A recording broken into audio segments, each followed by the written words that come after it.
সন্ধ্যা হয়ে গিয়েছে। হাতের কাজ শেষ করে অফিস ঘরে বসে আছি। এমন সময় পশ্চিম দেশীয় একজন ভদ্রলোক আমার ঘরে এসে নমস্কার করে একটা চিঠি আমার হাতে ধরিয়ে দিলেন। চিঠিটা হাতে নিয়ে দেখলাম সেটা আমারই ঊর্ধ্বতন কর্মচারীর লেখা। সঙ্গে সঙ্গে খুলে পড়তে লাগলাম। ভবানীপুর পদ্মপুকুর রোডে খুন হয়েছে। আমাকে পত্রবাহকের সাথে সেখানে গিয়ে ইনভেস্টিগেট করতে হবে বলে নির্দেশ এসেছে। কোনো কথা জিজ্ঞাসা না করে আমি উঠে দাঁড়ালাম। আগন্তুক তখনও আমার সামনেই দাঁড়িয়ে আছেন, অপেক্ষা করছে আমার উত্তরের। বললাম, চলুন, কি হয়েছে? ধন্যবাদ। আসুন, আমার সাথে আসুন। আমি মনে হয় ধনে প্রাণে মারা গেলাম। বিষয়টা একটু বিস্তারিতভাবে বললে খুব ভালো হয়। অবশ্যই বলবো, সব কথা গাড়িতে শুনতে পাবেন। চলুন চলুন আমার সাথে। দ্বিরুক্তি না করে আমি তার সঙ্গে সঙ্গে ঘরের বাইরে বের হয়ে এলাম। উপর মহল থেকে চিঠি এসেছে মানে ব্যাপারটা খুবই জরুরি। ফটকের সামনেই তার গাড়ি দাঁড়িয়েছিল। উভয় সেই গাড়িতে উঠলাম। গাড়িতে ওঠার আগে লোকটাকে একবার ভালো করে জরিপ করে নিয়েছি আমি।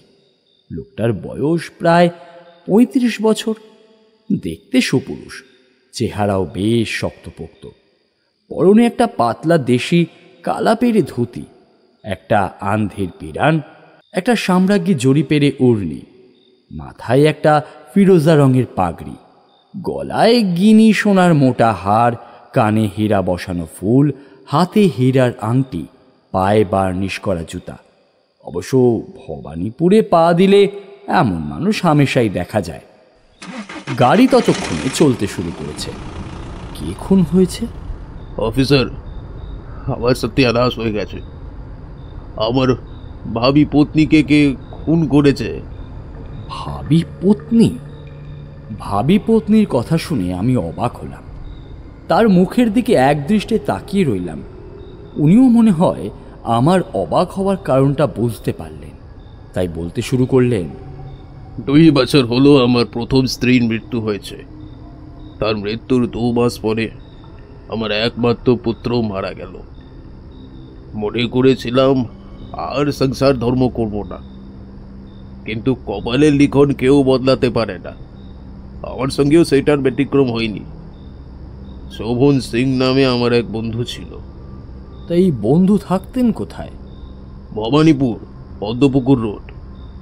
আচ্ছা, বলুন। আমি প্রায়ই তার বাড়িতে যাতায়াত করতাম। শোভন সিং এর অবস্থা বড় একটা ভালো ছিল না।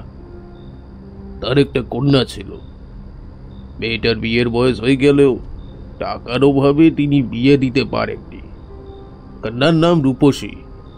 তার বয়স প্রায় 14 বছর। দেখতে বেশ সুন্দরী। একদিন কথায় কথায় শোভন সিং মেয়ের বিয়ের কথা তুলে বসলো। তার দাবি রূপসীকে বিয়ে করতে হবে আমায়। আমি অবশ্য আপত্তি করতে পারলাম না। কেন? দেখুন, রূপসী সুন্দরী যুবতী। ঈশ্বরের ইচ্ছায় আমার 2 পয়সার সঙ্গতিও আছে। আমিও পিতার একমাত্র সন্তান। বিয়ে না করলে আমার বংশ লোপ হবে। তখন আমার টাকা পয়সাগুলো তো চলে যাবে, তাই না অফিসার? সেটাও ঠিক। হ্যাঁ, এই জন্যই আমি বিয়ে করতে রাজি হলাম। কিন্তু তারপর থেকে শোভন সিং আর বিয়ে নিয়ে কোনো কথাই বলে না। অবশেষে নিরুপায় হয়ে আমি তাকে বিয়ের দিন স্থির করতে বললাম। শোভন সিং আমার কথায় যেন বিরক্ত হলেন। বিয়ে তো করবে, তবে 500 টাকা যৌতুক না দিলে আমি রূপসীকে তোমার হাতে তুলে দিতে পারবো না। এক মিনিট। শোভন সিং কি এর আগে টাকার কথা বলেনি? না অফিসার, টাকার নামও করেনি। টাকা দিতে হবে শুনে আমার কেমন যেন সন্দেহ হলো। ভাবলাম হয়তো তিনি আর কোথাও পাত্র ঠিক করেছেন। এখন টাকা চেয়ে আমাকে তাড়াবার চেষ্টায় আছে। এদিকে আমার তখন বিয়ে করার ইচ্ছে হয়েছে। রূপসীও জানতে পেরেছে যে তার সাথে আমার বিয়ে হবে। কিন্তু কদিন দেখছিলাম আগের মতো সেও আর আমার কাছে আসতো না। কাজেই আমি সম্মত হলাম, বললাম আমি টাকা দিতে প্রস্তুত আছি, আপনি বিয়ের দিন স্থির করুন। তখনই একজন জ্যোতিষকে ডাকা হলো। তিনি এসে আমাদের বিয়ের দিন ধার্য করে দিলেন, কিন্তু সে লগ্নে আমাদের বিয়েটা হলো না। কিন্তু কেন? বিয়ের 2 দিন আগে শোভন সিং এর এক আত্মীয় মারা গেল। কালা শৌচ, কাজেই বিয়ে আর হলো না। শৌচ শেষ হতেই আবার দিন ঠিক হলো বিয়ের, কিন্তু সেবারও বিয়েটা হলো না। রূপসীর সাংঘাতিক জ্বর হলো, প্রায় 3 মাস ভোগে রূপসী সুস্থ হলো।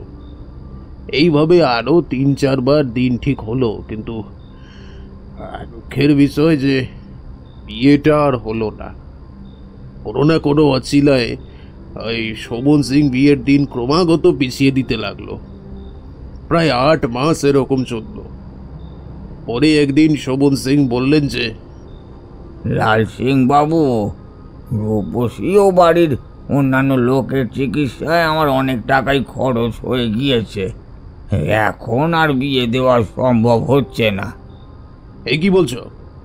এদিকে তো আমি বিয়ের জন্য সব ব্যবস্থা করে রেখেছি, এখন বিয়ে না দিলে সব আয়োজন তো নষ্ট হয়ে যাবে। কিন্তু আমার তো আর কিছুই করার নেই। তবে তবে আপনি যদি আরো 300 টাকা দেন তাহলে যত তাড়াতাড়ি সম্ভব বিয়ে দিতে পারবো। আমি সত্যি অনেক দূর এগিয়ে গেছি, কাজেই শোভন সিং এর প্রস্তাবে রাজি হলাম। বোধহয় তিনি ভেবেছিলেন যে আমি আর বেশি টাকা দিতে পারবো না, কিন্তু যখন আমি তাতেও রাজি হলাম তখন তিনি খুব বিরক্ত হলেন। মুখে বললেন যে সমস্ত টাকা অগ্রিম দিলেই বিয়ে হবে। আমিও না ছোড়বান্দা, পরদিন 800 টাকা এনে শোভন সিং এর হাতে দিলাম।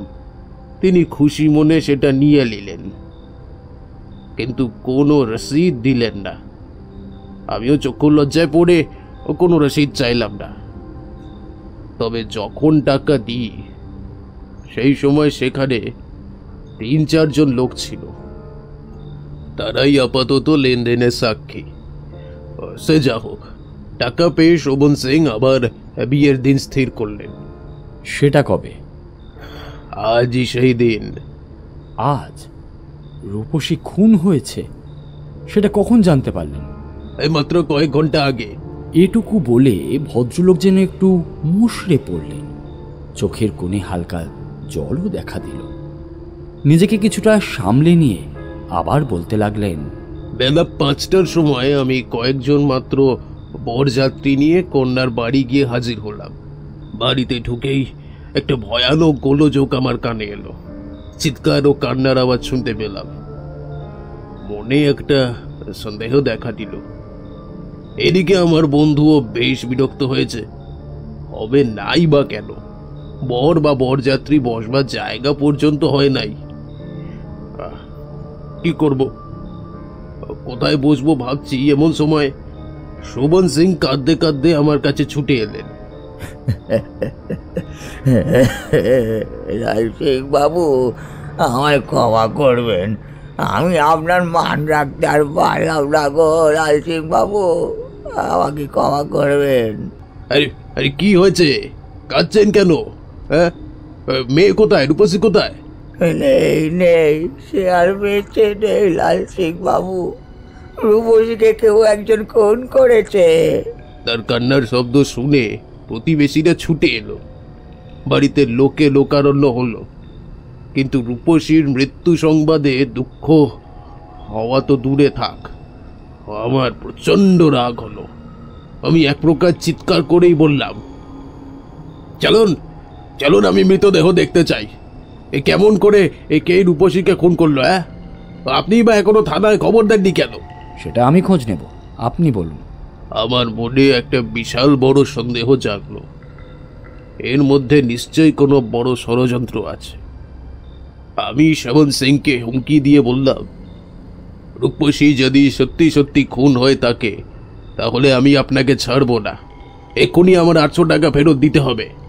আমি আমার মেয়ের মৃতদেহ পর্যন্ত খুঁজে পাচ্ছি না। আমি তার খোঁজ না করে কেমন করেই বা থানায় খবর দেব? যদি আপনার ইচ্ছে হয় আপনি এখনই খবর দিতে পারেন। আমি একা কোন দিকে বা দেখব? কথা শুনে আমার সন্দেহ আরো বেড়ে গেল। নিশ্চয়ই কোনো একটা গন্ডগোল আছে এর মধ্যে। আমি তখনই সেখান থেকে বিদায় নিয়ে আপনার কাছে এসে হাজির হয়েছি। এখন আপনি আমার একমাত্র ভরসা।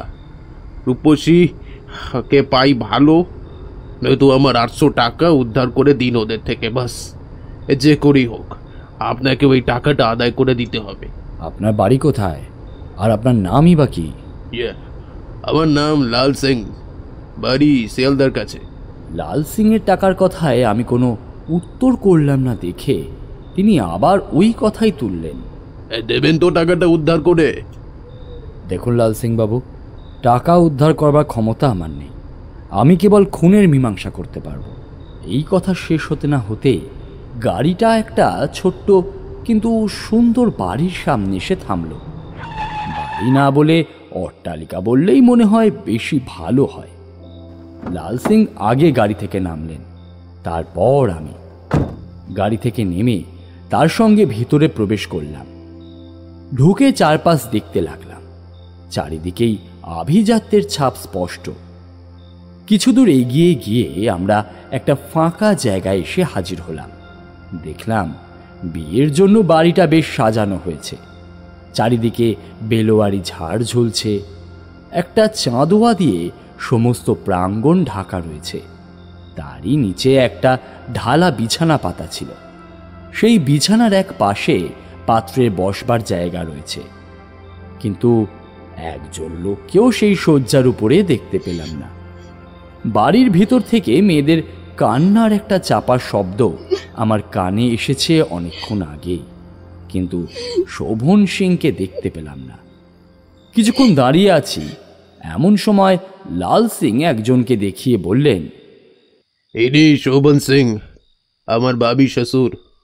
শোভন সিং আমাকে দেখে যেন একটু স্তম্ভিত হয়ে গেলেন, কিন্তু তখনই আত্মসংবরণ করে জিজ্ঞাসা করলেন, আপনি কি আমার মেয়ের মৃতদেহ দেখতে এসেছেন? ইনি বললেন আপনার কন্যা নাকি খুন হয়েছে, কিন্তু আপনি ওনাকে তার মৃতদেহ দেখাচ্ছেন না। আমি এর মুখে সমস্তই শুনেছি। এখন লাশ কোথায় আছে সেটা আমাকে বলুন। দেখুন, আমি আপনার দুঃখের কথা এখানে শুনতে আসিনি। মেয়ে মারা গেছে, এতে যে আপনি কষ্ট পাবেন সেটা এর আশ্চর্য কি? এখন আমি যা জিজ্ঞাসা করছি শুধুমাত্র তারই উত্তর দেবেন, কেমন? আপনার কন্যার লাশ কোথায় সেটা আগে বলুন। আমার কথা শুনে শোভন সিং চিৎকার করে কেঁদে উঠলেন।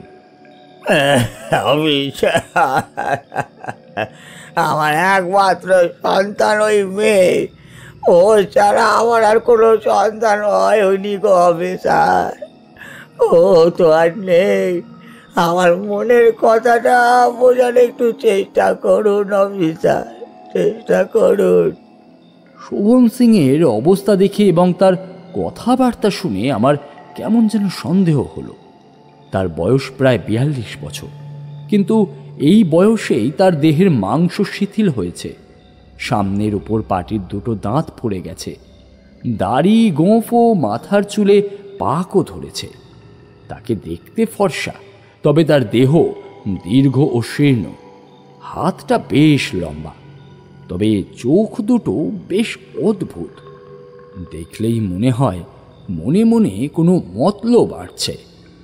বাজে কথায় সময় নষ্ট করছেন দেখে আমি বিরক্ত হয়ে বললাম, লাশ পাওয়া যাচ্ছে না মানে? এখান থেকে কিছু দূরে আমার এক আত্মীয় থাকে। রূপসী আজ সকালে তাদের বাড়িতেই গিয়েছিল। বাচ্চা আবার সেই অবধি আর ফেরেনি। তবে খুন হয়েছে বলছেন কেন? আপনার মেয়ে হয়তো নিরুদ্দেশ হয়েছে, হয় সে নিজের ইচ্ছায় পালিয়ে গেছে, না হলে কোনো লোক তাকে পালাতে সাহায্য করেছে। না না না, এসব কথা শুনলে বুঝতে পারবেন কেন বলছি রূপসী আর এই জগতে নেই।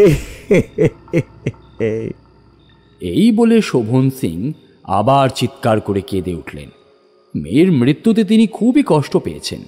তবে মেয়ের লাশ না দেখেও কিভাবে যে উনি নিশ্চিত হলেন মেয়ে খুন হয়েছে সেটাই আশ্চর্যের। কিছুক্ষণ পরে শান্ত হয়ে আবার বলতে লাগলেন, সকালে রূপসী একজন বন্ধুকে সঙ্গে নিয়ে এ বাড়ি থেকে বের হয়েছিল। পথে এক বৃদ্ধা তার সাথে আলাপ করে এবং দুজনকেই ভুলিয়ে অন্য পথে নিয়ে যায়। যে রূপসীর সঙ্গে গিয়েছিল অনেকক্ষণ পরে সে ফিরে এসেছে, কিন্তু রূপসী আর ফেরেনি। গৌরীর মুখে যা এখন শুনছি তা বড়ই ভয়ানক। গৌরীকে? গৌরী আমার ভাগ্নি, রূপসীর বিয়ে উপলক্ষে এখানে এসেছে। গৌরী রূপসীর সাথে সকালে আমার আত্মীয়ের বাড়িতে নিমন্ত্রণ রক্ষা করতে গিয়েছিল। সে কি বলে? আমি তাকে ডেকে আনছি, আপনি তার মুখেই সকল কথা শুনুন। এমন ইংরেজ রাজত্বে এখনো যেই লোমহর্ষণ কাণ্ড ঘটতে পারে তা তা আমার এমন ধারণা ছিল না। এই বলে আমার উত্তরের অপেক্ষা না করে তিনি অন্দরে প্রবেশ করলেন। কিছুক্ষণ পরেই এক খড়বাকৃতি এক মেয়ের হাত ধরে এই ঘরে ফিরে এলেন। এরই নাম গৌরী, আপনি এর মুখেই সমস্ত কথা শুনতে পারবেন। তবে আশ্চর্যের বিষয় এই যে গৌরী যখন ফিরে আসে তখন তার কিছুমাত্র জ্ঞান ছিল না, সে যেন পাগলের মতো হয়ে গিয়েছিল। গৌরীকে দেখতে বেটে হলেও আমার অনুমানে তার বয়স অন্তত 15 বছর বলে মনে হলো। সে রোগা, কিন্তু তাতেও যৌবনের চিহ্নগুলো ক্রমেই ফুটে উঠছে। বলো মা, কি জানো বলো, ভয় পেও না। খুব ভোরে আমরা যখন এখান থেকে বের হলাম বটে, কিন্তু পথে লোকজন ছিল না বলে দুজনেরই কেমন গা ছমছম করতে লাগলো। যখন আমরা পদ্মপুকুরের ধারে গিয়ে উপস্থিত হই তখন দেখলাম একটা বুড়ি যেন আমাদের দিকে আসছে। কাছে আসলে দেখলাম সে আমাদের দিকে কেমন একটা কটমট করে তাকিয়ে রয়েছে। চুকাচুকি হতেই বুড়ি একগাল হেসে আমাদের কাছে আসলো আর নিমেষের মধ্যে 2 হাতে 2টো জবা ফুল বের করে আমাদের দুজনের নাকের কাছে ধরে বলল, দেখো দেখি জবাই আবার কেমন গোলাপ গন্ধ। আর কখনো এমন জবা দেখেছো কি? সত্যি গোলাপের গন্ধ পেলাম। জবা ফুলে গোলাপ গন্ধ পেয়ে কেমন একটা হতবুদ্ধি হয়ে পড়লাম। তখন দুজনেই সমস্ত কথা ভুলে গেলাম। রূপসীর বিয়ের কথা ভুললাম, কোথায় যাচ্ছিলাম সেটাও ভুলে গেলাম, বাড়ি ভুললাম, এমনকি আপনাদের অস্তিত্ব পর্যন্ত ভুলে গেলাম। রইল কেবল সেই বৃদ্ধা। আমরা যেন তার হাতের খেলনা হয়ে গেছি। সে আমাদেরকে যা বলতে লাগলো আমরা অনায়াসে সেটাই করতে লাগলাম। প্রথমে সে আমাদেরকে কিছু দূরে নিয়ে গেল। সেখানে একটা গাড়ি ছিল, আমরা 3 জনে গাড়িতে উঠলাম। কতক্ষণ পরে বনের ভিতর একটা ভাঙা বাড়ির দরজা এসে গাড়িটা থেমে গেল।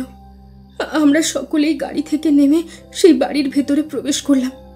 দেখলাম একটা প্রকাণ্ড ঘরের মধ্যে 3 জন সন্ন্যাসী এক দৃষ্টে সামনের জ্বলন্ত আগুনের দিকে তাকিয়ে রয়েছে।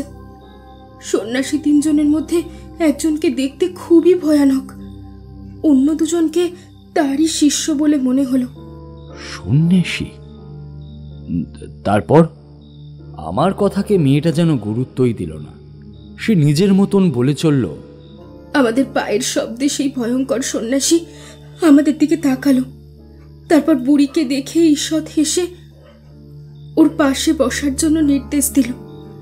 বৃদ্ধাও তার ইঙ্গিত বুঝতে পেরে আমাদের দুজনকে সেই 2টো আসনে বসতে বলে নিজে দাঁড়িয়ে রইল।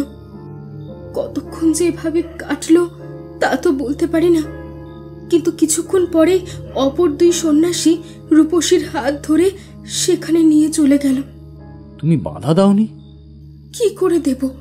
কোনো উপায় না দেখে আমি চিৎকার করে কেঁদে উঠলাম, কিন্তু আমার চিৎকারে কেউ প্রক্ষেপ করলো না। আরো কিছুক্ষণ এভাবেই কেটে গেল। আমি তখনও কাঁদছি, তবে কেউ যেন আমায় গ্রাহ্যই করছে না। তারপর দেখলাম রূপসীর অচেতন দেহ নিয়ে সেই অগ্নিকুণ্ডে ছুঁড়ে ফেলে দিল। পরক্ষণেই বুড়ি আমার হাত ধরে ঘর থেকে বের করে আনলো। তারপরে এদিক ওদিক ঘুরিয়ে একটা বাগানের কাছে আমায় ছেড়ে দিয়ে ঊর্ধ্বশ্বাসে পালালো। আমিও চিৎকার করতে লাগলাম, কিন্তু যেখানে সে বৃদ্ধা আমাকে ফেলে রেখে গিয়েছিল সেখানে লোকজন প্রায় নেই বললেই চলে। এত চিৎকার করলাম, এত কাঁদলাম, কেউ আমার সাহায্য করার জন্য আসলো না। এই সময় থেকে আমার আর কিচ্ছু মনে নেই। আর তারপর কি করলাম, কেমন করে ফিরে আসতে পারলাম, এখানে এসেই বা আমি কি করলাম, আমি কিচ্ছু জানি না। যখন রাত্রি হলো, বর এসে হাজির হলো, তখন আমার জ্ঞান এলো। তখন আমি সমস্ত কথা মনে করে এদের বললাম। এই বলে গৌরী একটু দম নিল, তারপর এক দৃষ্টে আমার মুখের দিকে তাকিয়ে রইল। আমি তাকে কোনো কথা জিজ্ঞাসা না করে শোভন সিংকে জিজ্ঞাসা করলাম, আচ্ছা, আপনার মেয়ের গায়ে কি কোনো গয়না ছিল? আগে হ্যাঁ, প্রায় 2000 টাকার অলংকার রূপসীর গায়ে ছিল। 2000 টাকার গয়না? কিন্তু আপনার হবু জামাইয়ের মুখে শুনলাম আপনার আর্থিক অবস্থা বড় ভালো নয়। আপনি এত টাকার গয়না কোথায় পেলেন? আমার হবু জামাই সত্যি কথাই বলেছেন, আমার আর্থিক অবস্থা খুব একটা ভালো নয়। কিন্তু বিয়ের 2 দিন আগে আমার আত্মীয়রা এখানে এসেছেন, তাদের মধ্যে অনেকেই বেশ বড় লোক। তারাই জোর করে তাদের গয়নাগুলো রূপসীকে পরিয়ে দিয়েছে। আমি এখন ধনে প্রাণে মারা গেলাম। এই অঞ্চলে কি আপনার কেউ কোনো শত্রু আছে? হ্যাঁ, আমারই এক আত্মীয় আমার ঘোর শত্রু ছিলেন। তারও বাড়ি এই গ্রামেই ছিল, কিন্তু 1 বছর হলো ভজন সিং কোথায় নিরুদ্দেশ হয়ে গিয়েছেন।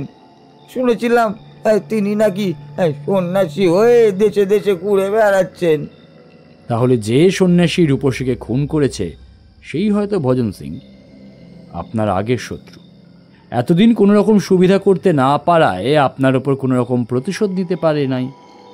আজ আপনার মেয়ের গায়ে অনেক টাকার গয়না দেখে কৌশলে সেই বুড়িকে পাঠিয়ে দিয়েছে হয়তো। আপনার অনুমান সত্যি হলেও হতে পারে। আপনার কি আর কোনো আত্মীয় আছে? আত্মীয়ের মধ্যে আছে শুধুমাত্র আমার এই ভাগ্নি গৌরী, তারই মেয়ে। গয়নাগুলো কি তারই? আগে না, সেও আমার মতোই গরিব।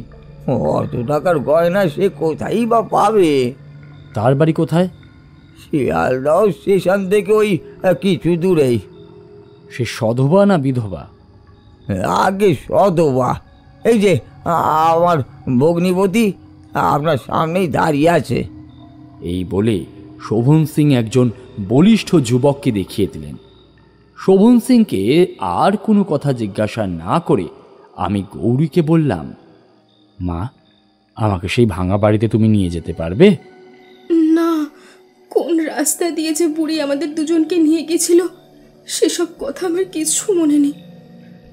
তাছাড়া তখন আমরা যে যে কাজ করেছি সেটা তো আর সজ্ঞানে করিনি। তুমি তো বলেছিলে গাড়ি করে গিয়েছিলে। আগে হ্যাঁ, গাড়ি করে গিয়েছিলাম। তা কোচমানকে চেনো? দেখলে চিনতে পারি। গাড়িখানা কোথাকার সেটা জানো? সে কথা কি আমি জানি নাকি? গৌরীকে আর কোনো কথা জিজ্ঞাসা করলাম না। ভাবলাম তাকে দিয়ে আমার কোনো উপকারই আর হবে না। পদ্মপুকুর আমার জানা ছিল। সেখান থেকে কিছুটা দূরে যেখানে যোগুবাবুর বাজার, সেখানে একটা ঠিকা গাড়ির আস্তাবলও ছিল। সেই আস্তাবলে গিয়ে সন্ধান করতে হবে বলে ঠিক করলাম। আমি তখন লাল সিংকে আশ্বাস দিয়ে ওই বাড়ি থেকে বিদায় নিলাম। শোভন সিং এর বাড়ি থেকে বের হবার উদ্যোগ করছি, এমন সময় শোভন সিং কাঁদতে কাঁদতে আমার কাছে এসে বললেন, আমি ধনে প্রাণে মারা গেলাম। এই দুঃসময় লাল সিং আমাকে অন্যায় করে অপমান করছে। কিন্তু সে যাই হোক, আপনি আমার একটা উপকার করুন। যে লোক রূপসীকে খুন করেছে তাকে ফাঁসি দিন। এখন আমার বেশ মনে পড়ছে যে আমার সে আগের শত্রুই রূপসীকে খুন করে তার গায়ের গয়নাগুলো চুরি করেছে। কিন্তু সে আপনাদের হাত থেকে পালাতে পারবে না, আমি নিশ্চিত। আপনাদের চোখে ধুলো দিতে সে পারবে না। আজ হোক বা কালই হোক, সে নিশ্চয়ই ধরা পড়বে। আপনি তাকে ফাঁসি দিয়ে আমার মনের জ্বালাটা কমাতে সাহায্য করুন। এই বলে সে চিৎকার করে কাঁদতে লাগলো। অনেক সান্ত্বনার পর তিনি কিছু সুস্থ হলে আমি সেখান থেকে বের হয়ে এলাম। রাত 10টা বেজে গেছে। আমি যে সময়ের কথা বলছি তখন ভবানীপুর শহর হয়ে ওঠেনি। এখনকার মতো এত লোকেরও বসবাস ছিল না। পথের দুই পাশে তেলের আলো মিটমিট করে জ্বলছে। দু একটা কুকুর পথের আবর্জনার পাশে দাঁড়িয়ে খাবার খুঁজছে, আর মধ্যে মধ্যে এরা চিৎকার করে নিজেদের মধ্যে ঝগড়াঝাটিও করছে। এরকম এক রাতে অতি অল্প সময়ের মধ্যেই আমি আস্তাবলে এসে হাজির হলাম। 2-3 লোক তখনই আমার কাছে এসে জিজ্ঞাসা করলো আমার গাড়ির প্রয়োজন আছে কিনা। আমারও গাড়ির প্রয়োজন ছিল। সেই মতো উত্তর দিয়ে একজনকে বললাম, তোমাদের মধ্যে কেউ কি আজ সকালে 2 মেয়ে ও একজন বৃদ্ধাকে এখান থেকে কোথাও নিয়ে গিয়েছিলে? আমার প্রশ্ন শুনে কিছুক্ষণ কেউ কোনো কথা বলল না। পরনে পুলিশের পোশাক ছিল, তাই মনে হয় উত্তর দেবে কিনা চিন্তা করছিল। পরস্পর মুখের দিকে তাকিয়ে রইল। কিছু পরে একজন উত্তর দিল, কই না তো মশাই, সেরকম তো কাউকে দেখিনি। তার কথা আমার একদমই বিশ্বাস হলো না। আমি তার মুখ দেখেই বুঝতে পারলাম যে সে মিথ্যে কথা বলছে। তাছাড়া আরও একজনও কীরকম যেন উসখুস করছে। আমি আবার বললাম, কেন মিথ্যে কথা বলছো? ভাড়া পেয়েছো, নিয়ে গেছো, কোনো অন্যায় কাজ তো করনি, তাহলে লুকাবার প্রয়োজনটা কি? আমার কথায় আশ্বস্ত হয়ে সে বলে উঠল, আগে সালামত কোচমান সে সওয়ারি নিয়ে গিয়েছিল, তবে এখনো গাড়ি ফিরে আসেনি। এই কথা শেষ হতে না হতেই গাড়ির শব্দ শোনা গেল। কিছুক্ষণ পরেই একখানা 2nd ক্লাস গাড়ি নিয়ে সালামত উপস্থিত। তাহাকে দেখে সেই লোকটা চেঁচিয়ে বলে উঠল, ওই তো সালামত এসে গেছে, ওই লোকটাই সালামত। আমার পোশাক দেখে ও নাম শুনে সালামত কিছুটা ঘাবড়ে গেল। সে লাগামটা গাড়ির চালে বেঁধে নেমে পড়ল। ভয়ে গিয়ে আমার কাছে এসে জিজ্ঞাসা করল, কি হয়েছে হুজুর? আমাকে কি দরকার?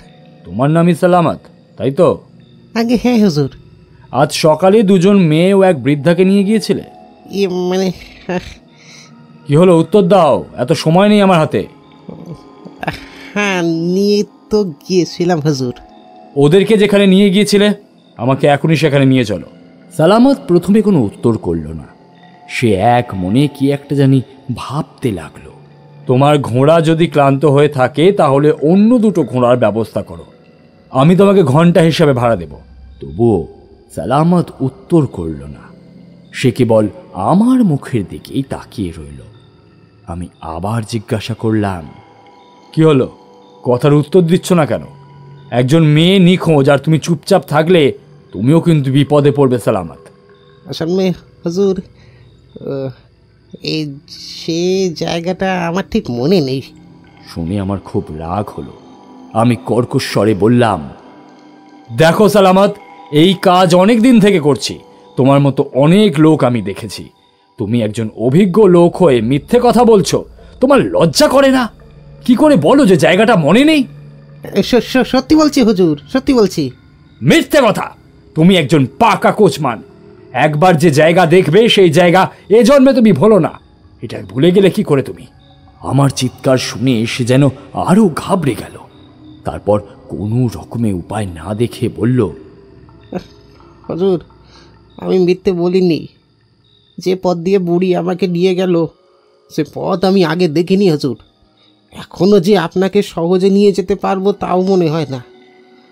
চলুন, আমার ঘোড়া আজ বড় বেশি খাটেনি, 5টার সময় ঘোড়া বদল করেছি।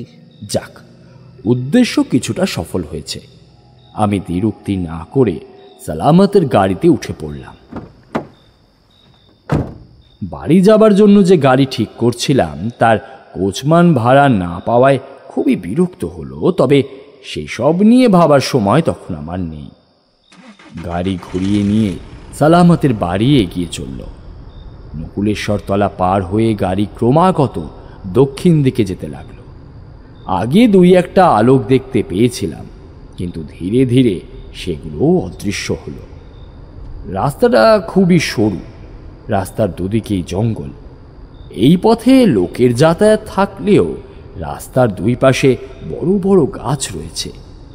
একে রাত 10টা বেজে গিয়েছিল, তার উপর আকাশে চাঁদ নেই। চারিদিক ভয়ানক অন্ধকারে আচ্ছন্ন। আশেপাশে মানুষ তো দূরের কথা, কোনো প্রাণীর সারা শব্দ পর্যন্ত নেই। ঠান্ডাও পড়েছে খুব। এর মধ্যে দিয়েই কোচমান অতি কষ্টে গাড়ি চালিয়ে নিয়ে চলেছে। সামনে ঘুটঘুটে অন্ধকার। গাড়ির আলোতে যেটুকু দেখা যায় তাতেই কোনো রকমে গাড়ি এগিয়ে চলেছে। কিছু দূর এমনভাবে এগোনোর পরে কোচমান হঠাৎ গাড়ি থামিয়ে দিল। আমি ভাবলাম আমরা এসে গেছি। সেই মনে করে গাড়ি হইতে নামতে যাব, এমন সময় কোচমান বলল, বাবু, পথ ভুলে অন্যদিকে এসে পড়েছি। সে বাগান তো এদিকে নয়, আমরা পূর্ব দিকে যে গলিটা ছেড়ে এসেছি বোধহয় সেই পথেই আমাদের যেতে হবে। মাথাটা গরম হয়ে গেল এবার। একে অনেক রাত হয়েছে, তার উপর এরকম অন্ধকার রাস্তা। শরীরও ক্লান্ত হয়ে পড়েছে, তাই মেজাজ আর ধরে রাখা সম্ভব হলো না। কোচমানের কথায় আমার সর্বাঙ্গ যেন জ্বলে উঠল। রাগে কাঁপতে কাঁপতে আমি কর্কশ্বরে বললাম, ইয়ার কি হচ্ছে আমার সাথে? তুমি কি মনে করেছ যে আমার চোখে তুমি ধুলো দেবে? সারা জীবনের মতো তোমার গাড়ি চালানো আমি একবার বন্ধ করে দেওয়ার ক্ষমতা রাখি, জানো? তুমি জানো আমি কে? না মানে আমার তো... চুপ, একদম চুপ। আমি বহুদিন ধরে এইসব কাজ করছি। চোর ডাকাতরা আমার জমের মতন ভয় পায়। আমার নাম শুনলে তারা থরথর করে কাঁপে। আর তুমি একজন সামান্য কোচম্যান হয়ে আমার সাথে চালাকি করছো। তোমার সাহস তো কম নয়। যদি নিজের ভালো চাও তাহলে এখনই সেই জায়গায় আমাকে নিয়ে চলো। আমাকে চিৎকার করতে দেখে কোচম্যান গাড়ি থেকে নেমে পড়ল। তারপর আমার পায়ের কাছে বসে হাত জোর করে বলল, হুজুর, আমার এমন সাহস নেই যে আমি পুলিশের লোককে মিথ্যে কথা বলবো। আপনার বিশ্বাস হচ্ছে না জানি, তবে আমি সত্যি বলছি হুজুর, ভুল পথে চলে এসেছি। তারপর এত ঠান্ডা আর এরকম অন্ধকার, আমি এক ফোঁটাও চিনতে পারছি না ঠিক কোন রাস্তা দিয়ে নিয়ে গিয়েছিলাম। আপনি একটু গাড়িতে বসুন হুজুর, আমি একবার দেখে আসি। এই বলে উত্তরের অপেক্ষা না করেই সে সেখান থেকে চলে গেল। আর আমি সেই ভয়ানক অন্ধকার রাস্তার মধ্যে একা বসে রইলাম, ওই গাড়ির মধ্যে। চারপাশে ঘন কুয়াশায় ভরে গেছে। একবার মনে হলো লোকটা যদি দলবল নিয়ে হঠাৎ আমায় আক্রমণ করে তাহলেই তো আমার সর্বনাশ। একা দুইজনের বিরুদ্ধেও আত্মরক্ষা করা যায়, কিন্তু যদি 3-4 জন বা তারও বেশি লোকে একেবারে চারিদিক থেকে আক্রমণ করে তাহলে আমি কি করব? লোকটাকে একা ছেড়ে দিয়ে একেবারেই ভালো করিনি। সে তো গাড়ি নিয়েও রাস্তা খুঁজতে পারত। গাড়ির সমেত আমাকে এখানে রেখে গেল কেন? নিশ্চয়ই তার কোনো খারাপ মতলব আছে। এসব চিন্তা করতে করতে আমি পকেট থেকে 6 পিস্তলটা বের করে আনলাম। ভয় পেলেও বুদ্ধি লোপ পায় না পুলিশের। আমারও সেটার ব্যতিক্রম হলো না। বন্দুক হাতে নিয়ে গাড়ি থেকে নেমে নিকটস্থ একটা প্রকাণ্ড বৃক্ষের তলায় গিয়ে দাঁড়িয়ে রইলাম।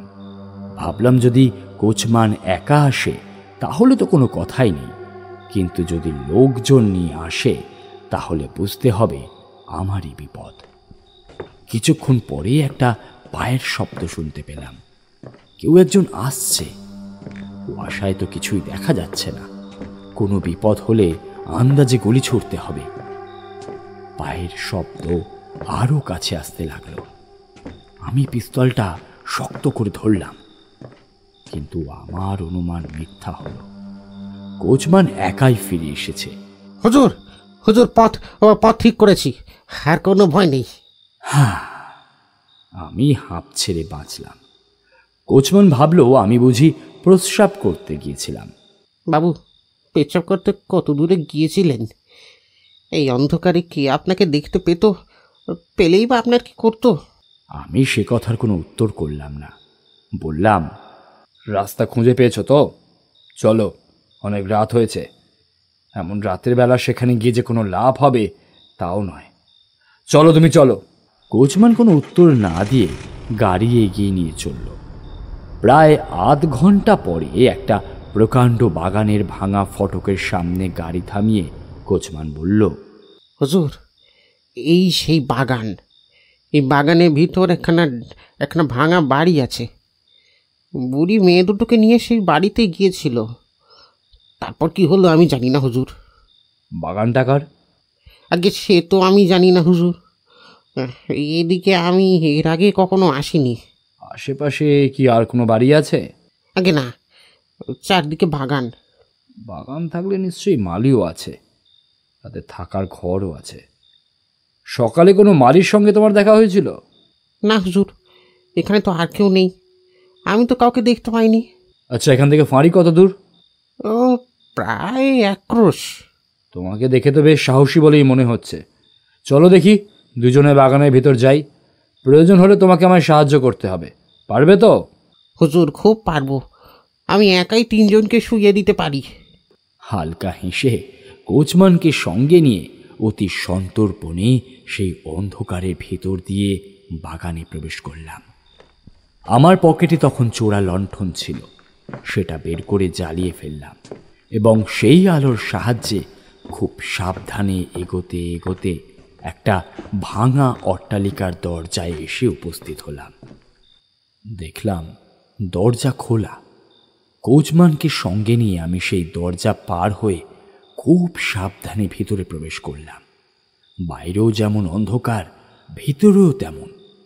যতক্ষণ বাইরে ছিলাম চোরা লণ্ঠনটা হাতে ছিল, তারই ক্ষীণ আলোতে কিছু কিছু দেখতেও পাচ্ছিলাম। কিন্তু ভিতরে গিয়ে লণ্ঠনটা পকেটে রাখলাম। ভাবলাম, যদি কেউ দেখতে পায় এখনই পালাবে বা আক্রমণ করবে, আর সেটা হলে এই অন্ধকারের মধ্যে কাউকেই খুঁজে বের করা সহজ কথা হবে না। কিছু দূর এগোতেই একটা প্রকাণ্ড ঘরের দরজার সামনে আসলাম। বাইরে থেকে দেখতে পেলাম ভেতরে 3 জন সন্ন্যাসী এক মনে ধ্যানে মগ্ন। সকলেরই চোখ বন্ধ। তাদের গভীর ও প্রশান্ত মূর্তি দেখে আমার মনে একটু ভক্তি জেগে উঠল। যে কাজে গিয়েছিলাম সেটাও ঠিক করতে পারছিলাম না। ভাবলাম, এমন শান্ত মূর্তি যাদের, তারা নারী হত্যা করবে কেন? কিন্তু পরক্ষণেই দেখলাম 3 জনের কপালে সিঁদুরের ফোঁটা, গলায় রুদ্রাক্ষ মালা, হাতেও অনেকগুলো রুদ্রাক্ষ, পরনে রক্তবর্ণ পট্টবাস। দেখেই বোঝা যাচ্ছে তারা কাপালিক, শক্তি উপাসক। শুনেছি কাপালিকরা সাধনায় সফল হওয়ার জন্য নরহত্যা করতেও পিছপা হয় না। এরকম ঘটনা অনেক শোনা যায়, কিন্তু তারা তো নারী হত্যা করবে না। ব্যাপারটা এক প্রকার অসম্ভব বলেই মনে হলো। যে শক্তির উপাসনার জন্য তারা সেই কঠোর নিয়ম পালন করছে, ইচ্ছা করে কেন তারা সেই শক্তিকে খুন করবে তা আমি বুঝলাম না। যাই হোক, দরজার সামনে গিয়ে যখন দেখলাম 3 জন মাত্র সন্ন্যাসী সেখানে আছে, আর কোনো লোক নাই, তখন আমার কিছুটা সাহস হলো। আমি বাইরে থেকে জুতোর শব্দ করতে লাগলাম। ভাবলাম, সে শব্দে তাদের হয়তো ধ্যানভঙ্গ হবে, কিন্তু আমার অনুমান মিথ্যা হলো। তাদের কেউই চোখ খুলল না। সকলেই আগের মতন ধ্যান করতে লাগলো। আমি আর ধৈর্য ধরতে পারলাম না। কোচম্যানকে বাইরে রেখে আমি একাই ভেতরে ঢুকে চিৎকার করে ডাকতে লাগলাম।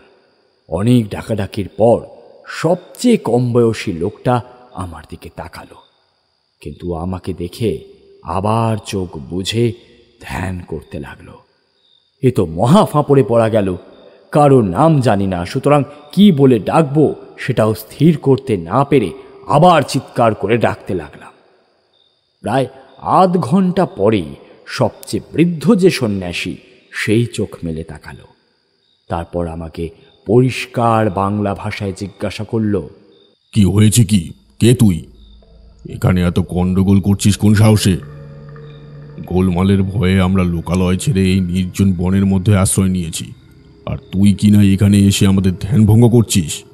চেহারা দেখে তো শিক্ষিত মনে হচ্ছে, কিন্তু একই কাজ তোর। হ্যাঁ, তুই তো কারি করছে দেখে যেটুকু ভক্তি জেগেছিল সেটুকু ভক্তি আমার আর রইল না। আমি বললাম, আর তোমার সাধুগিরিতে কাজ নেই, এখন ওঠো, আমার সঙ্গে থানায় চলো। চল, আমাদেরকে যেখানে নিয়ে যাবি সেখানেই যাব, কিন্তু সেখানে যেন একটু নির্জন জায়গা পাই, না হলে আমাদের ধ্যান করা সম্ভব হবে না। এখন বজ্রকে ডাকো ঠাকুর, সকালে যে কাণ্ড করেছো তাতে খুব তাড়াতাড়ি চির ধ্যানে নিমগ্ন হতে হবে। আগে ওঠো, পরে এই দুজনকে নিয়ে আমার সঙ্গে এসো। সত্যি কি আমাদেরকে তোর সাথে যেতে হবে? সকালে কি কাণ্ড করেছি? হ্যাঁ, কিছুই তো বুঝতে পারছি না। এখনো বলছি, বজ্র কি রাখো, সকালে কি করেছো জানো না নাকি? ধর্মই আমাদের একমাত্র অবলম্বন। আমি সেই ধর্মে দোহাই দিয়ে বলছি যে সত্যিই আমি তোমার কথা কিছুই বুঝতে পারছি না। শোভন সিং এর মেয়েকে খুন করে আবার মিথ্যে কথা বলছো? তুমি কেমন সন্ন্যাসী? শক্তির উপাসক হয়ে শক্তিকে খুন? বাবা, তোমার কথা ভুল হচ্ছে। শোভন সিংকে চিনি ঠিকই, তবে আমরা শোভন সিং এর মেয়েকে আজ দেখিনি। আজ দেখোনি? তবে কি আর কখনো দেখেছিলে? সে অনেক দিনের কথা, প্রায় 2 বছর হলো। তা সংসার ত্যাগ করলে কেন? সে অনেক কথা। শোভন সিং কি তোমার শত্রু? না, এ জগতে আমার কোনো শত্রু নেই, বন্ধুও নেই। সন্ন্যাসীর কথা শুনে আমার সন্দেহ আরও বেড়ে গেল। ভাবলাম যে সে নিশ্চয় মিথ্যে কথা বলছে। যদি শোভন সিংকে শত্রু বলে, আমার মনে সন্দেহ হয় এই মনে করে সে বোধহয় কথাটি লুকিয়ে গেল। তাই বললাম, আজ সকালে কি কোনো বৃদ্ধা তোমার কাছে 2 জন মেয়েকে তুলে এনেছিল? কেমন করে জানবো? সারাদিন পর এই আমি প্রথম চোখ মিলে তাকালাম। এটাই তো আমার সাধনার জায়গা। বৃদ্ধা যে 2 জন মেয়েকে এখানে এনেছিল তার সাক্ষী আছে। যে গাড়িতে করে তারা তোমার কাছে এসেছিল সেই গাড়ির কোচম্যান আমার সঙ্গেই আছে। সে হতে পারে, তোমার কথা সত্যি হতেই পারে, কিন্তু আমি আজ সমস্ত দিনই ধ্যানে মগ্ন ছিলাম। বিচার তো পরে হবে, এখন তোমরা 3 জন আমাদের সঙ্গে আসো, থানায় যেতে হবে। আর কোনো কথা না বলে সেই সন্ন্যাসী অপর 2 জনের ধ্যান ভঙ্গ করল। তারপর 3 জনে আমার সঙ্গে সঙ্গে ঘরের বাইরে বের হয়ে বাগান পার হয়ে সেই ভাঙা গেটের কাছে এসে হাজির হলো। ফটকের সামনে গাড়ি ছিল। আমি সন্ন্যাসী 3 জনকে গাড়িতে উঠতে আদেশ দিলাম। গাড়ি এগিয়ে চলল। কিছুক্ষণ পর থানায় পৌঁছে দেখলাম কয়েকজন কনস্টেবল রয়েছে। ফিরতে ফিরতে রাত 1টা বেজে গেছে। তখন সন্ন্যাসী 3 জনকে আটক করতে বলে আমি বিশ্রাম নিতে চলে গেলাম। পরদিন সকালে সব কাজ ফেলে রেখে সবার আগে সেই 3 জন সন্ন্যাসীকে দেখতে গেলাম। যে ঘরে তাদেরকে আটক করে রাখতে বলেছিলাম তার দরজায় 2 জন প্রহরী মোতায়েন ছিল। অবশ্য সেটা ওই সন্ন্যাসীরা জানে না। ওরা নিজেদের মধ্যে কি কথা বলে সেটা জানাই ছিল মূল উদ্দেশ্য আমার। কিছু জানতে পারলে? না হুজুর। কোনো কথাই বলেনি। এরপর প্রহরীদের মুখ থেকে যা শুনলাম তাতে তাদের উপর কোনো রকম সন্দেহই করা যায় না। আমি ঠিকই বলছি হুজুর, সন্ন্যাসীরা সারা রাত কোনো কথা বলেনি। যেখানে বসতে বলা হয়েছিল সমস্ত রাত সেই জায়গাতেই চোখ বন্ধ করে বসেছিল। সাধু সন্ন্যাসী মানুষ তো, তাই ধ্যান করছিল। আহা, সে কি অপরূপ দৃশ্য! উফ, এত ভক্তি দেখাতে বলিনি তোমাদের। তারপর কি হয়েছে বলো? তারপর হুজুর, ঘরে একটা সামান্য আলু দেওয়া হয়েছিল, কিন্তু এক মুহূর্তের জন্য ওরা কোনো কথা বলা দূরে থাক, কেউ একটা শব্দও করেনি। সত্যি? হ্যাঁ হুজুর। আচ্ছা যাও। আমি খুব দ্বন্দ্বে পড়লাম। প্রথম থেকেই নিশ্চিত ছিলাম যে এরা ভণ্ড সাধু। তাছাড়া গৌরীর মুখে যা শুনলাম তাতে তো তাদের উপরই ভয়ানক সন্দেহ হয়। এ কি এমন রহস্য? একজন সন্ন্যাসীর মুখে শুনলাম শোভন সিং তার পরিচিত। শোভন সিং বলেছিল ওই সন্ন্যাসী তার পরম শত্রু।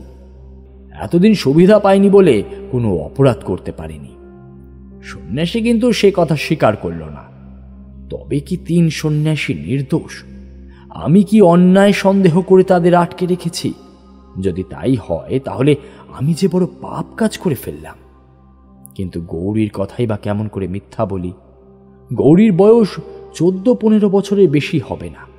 এ বয়সে সে যদি এত মিথ্যা কথা সাজিয়ে বলতে পারে, তাহলে বড় হলে সে কি করবে তা বলা যায় না। এরকম চিন্তা করে আমি সন্ন্যাসীদের কাছে গেলাম। দেখলাম তখনও তাদের চোখ বন্ধ, অর্থাৎ তারা তখনও ধ্যান করছে। একবার তাদের জিনিসপত্রগুলো দেখবার ইচ্ছা হলো, কিন্তু সন্ন্যাসীদের আবার কি জিনিসই বা থাকবে? যারা সংসার ত্যাগ করেছে, যারা মন থেকে সমস্ত বাসনা দূর করেছে, তারা আবার সঞ্চয় করবে কি? তবে যদি ভণ্ড হয় তাহলে তো কিছু পেলেও পেতে পারি। এই ভেবেই আমি তাদের পোশাক কমণ্ডলগুলো তল্লাশি চালানোর নির্দেশ দিলাম। যে 2 জন কনস্টেবল প্রহরী ছিল তারা তখনই আমার আদেশ পালন করল। কিন্তু আমার উদ্দেশ্য এইবারেও সফল হলো না। ভেবেছিলাম যে যদি 2-1খানা গয়না বের করতে পারি তাহলে তারা নিশ্চয়ই রূপসীকে খুন করেছে, কিন্তু সেরকম কোনো জিনিসই পাওয়া গেল না তাদের থেকে। কিন্তু এসব গণ্ডগোলের মধ্যে সন্ন্যাসীদের ধ্যান ভঙ্গ হলো। আমি তখন বাকিদেরকে সেখান থেকে দূর করে গত রাতে যার সাথে কথা বলেছিলাম তাকে বললাম, শোভন সিং তোমার নামে যে দোষারোপ করেছেন তাতে তোমাকে ফাঁসিতে ঝুলতে হবে। যদি নিজের মঙ্গল চাও তাহলে যা যা জানো সবটা খুলে বলো। আমার নামে ঠিক কি অভিযোগ আছে আর একটু বিবরণ দিন দারোগা মশাই। গতকাল তো আমি তোমায় বলেছি, দ্বিতীয়বার বলার কোনো প্রয়োজন আছে কি তোমায়? আমার 2 সহযোগী সে কথা শুনেনি। ওরাও আমার মতন গভীর সাধনায় মগ্ন ছিল। তাই যদি বলেন 2 পক্ষের মর্যাদা রক্ষা হয়, আমরাও কোনো বিপদ চাই না প্রিয়নাথ। তার মুখে আমার নাম শুনে আমি চমকে উঠলাম। আমার টেবিলের ওপর যে নাম লেখা আছে সেটা তো ইংরেজিতে। কাপালিককে দেখে তো মনে হয় না যে সে ইংরেজি জানে বলে। আমি বললাম, শোভন সিং বলেন যে তুমি তার পরম শত্রু এবং আর কোনো উপায় প্রতিশোধ নিতে না পেরে অবশেষে তার একমাত্র মেয়েকে খুন করেছ। তার গায়ে প্রায় 2000 টাকার গয়না ছিল, সেই সব গয়নাগুলো তোমরাই চুরি করেছ। সে কি আমার নাম করে এসব অভিযোগ করেছে? হ্যাঁ, শোভন সিং এর মুখে শুনেছিলাম সেই সন্ন্যাসীর নাম ভজন সিং। আপনি কি সেই ভজন সিং? হ্যাঁ, আমি ভজন সিং, কিন্তু আমি তার শত্রু না প্রিয়নাথ। সংসার বিরাগী সন্ন্যাসী তো কারোর শত্রু হতে পারে না। এই জগতে আমারও কোনো শত্রু নেই। আমি কারোর সঙ্গে শত্রুতা করিনি। আপনি যে এই কথাগুলো বলছেন তার কি কোনো প্রমাণ? প্রমাণ কি দেব সেটা তো তোমার কাজ, তাই না? তদন্ত করে দেখো বা তার কথা বিশ্বাস করে দেখো। যেটা করলে তোমার বেশি ভালো হয় সেটাই করে দেখো। আমার তাতে কোনো ক্ষতি হবে না। জীবন ক্ষণস্থায়ী, আজ হোক বা 2 দিন পরেই হোক, কোনো না কোনো দিন আমাকে মরতেই হবে। আমি শুনেছি আপনি খুব অল্প দিনেই বিরাগী হয়েছেন। এখনকার কথা বলছি না, আগে যখন আপনি সংসার ধর্ম করতেন তখনকার কথাই আমি জিজ্ঞাসা করছি। শোভন সিং এর সাথে আপনার কেমন সম্পর্ক ছিল? এখনই বা কেমন আছে? কেনই বা আপনি সংসার ছেড়ে সন্ন্যাসী হলেন? সবই বলছি, যদি একান্তই শুনতে চাও তাহলে শোনো। আগেই বলেছি আমার নাম ভজন সিং। আমি বাবার একমাত্র পুত্র। অল্প বয়সী মাতৃহীন হওয়ায় আমি বাবার বড় আদরের ছেলে ছিলাম। আমার এক জ্ঞানী ভগ্নী ছিল, তারও বাবা মা চলে যাওয়ার পর থেকে সে আমাদের বাড়িতেই বড় হয়েছে। তার সাথে শোভন সিং এর বিয়ে হয়। শোভন সিং সম্পর্কে ভগ্নিপতি হলেও শোভন সিং আমাকে দেখতে পারত না। আমিও তার সাথে মিশতাম না। ধীরে ধীরে এই মতের অমিল যেন বেড়ে গেল। বার কয়েক ঝগড়াও হলো।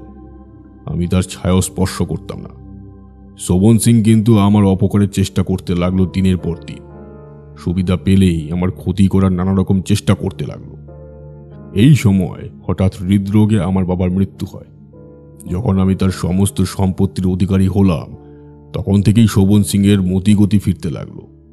মাঝে মধ্যেই আমার সাথে দেখা সাক্ষাৎ করতে লাগলো। কত মিষ্টি কথায় আমাকে সান্ত্বনা দিল। নিজের খারাপ ব্যবহারের জন্য বারবার ক্ষমাও চাইতে লাগলো। এর কারণ কি?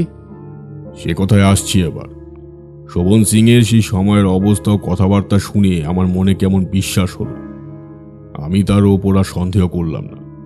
ধীরে ধীরে বন্ধুত্ব আরও বাড়ল। শেষে দুজনে মিলে জুয়ার দলের নাম লেখালাম। তারপর যা ঘটল তা আর বলবার নয়। অল্প দিনের মধ্যে আমি সব টাকা খুইয়ে বসলাম।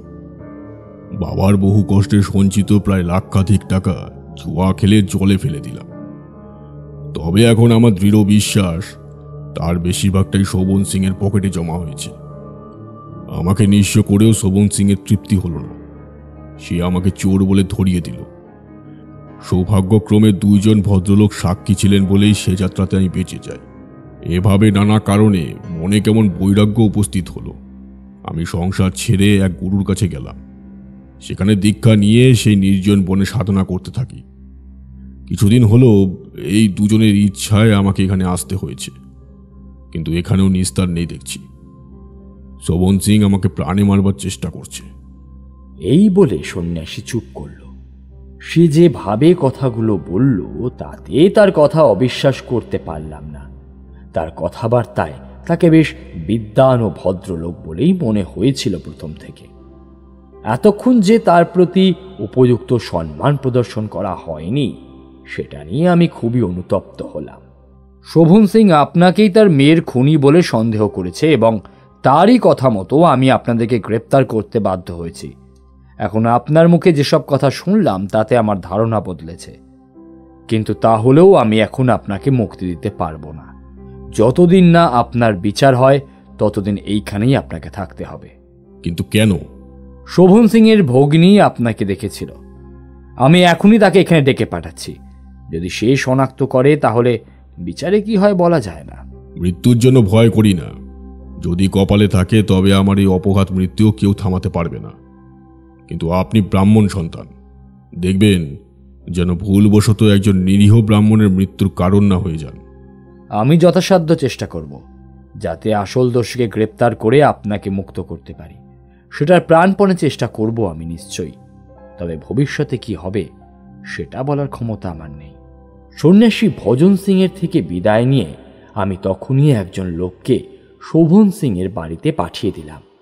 দুইজন উপযুক্ত লোককে সন্ন্যাসীদের আড্ডায় গিয়ে সেই ঘরটা ভালো করে তল্লাশি করতে আদেশ দিয়ে আর একজনকে লাল সিংয়ের কাছে পাঠিয়ে দিলাম। সন্ন্যাসী গ্রেপ্তার হয়েছে শুনে শোভন সিং ভাগ্নিকে নিয়ে কিছুক্ষণ পরেই আমার কাছে ছুটে আসলেন। আমার মেয়ে বা গয়নাগুলোর কোনো খোঁজ পেয়েছেন স্যার? না, এখনো পর্যন্ত পাওয়া যায়নি। হায় রে, কি হবে আবার? এই স্যার।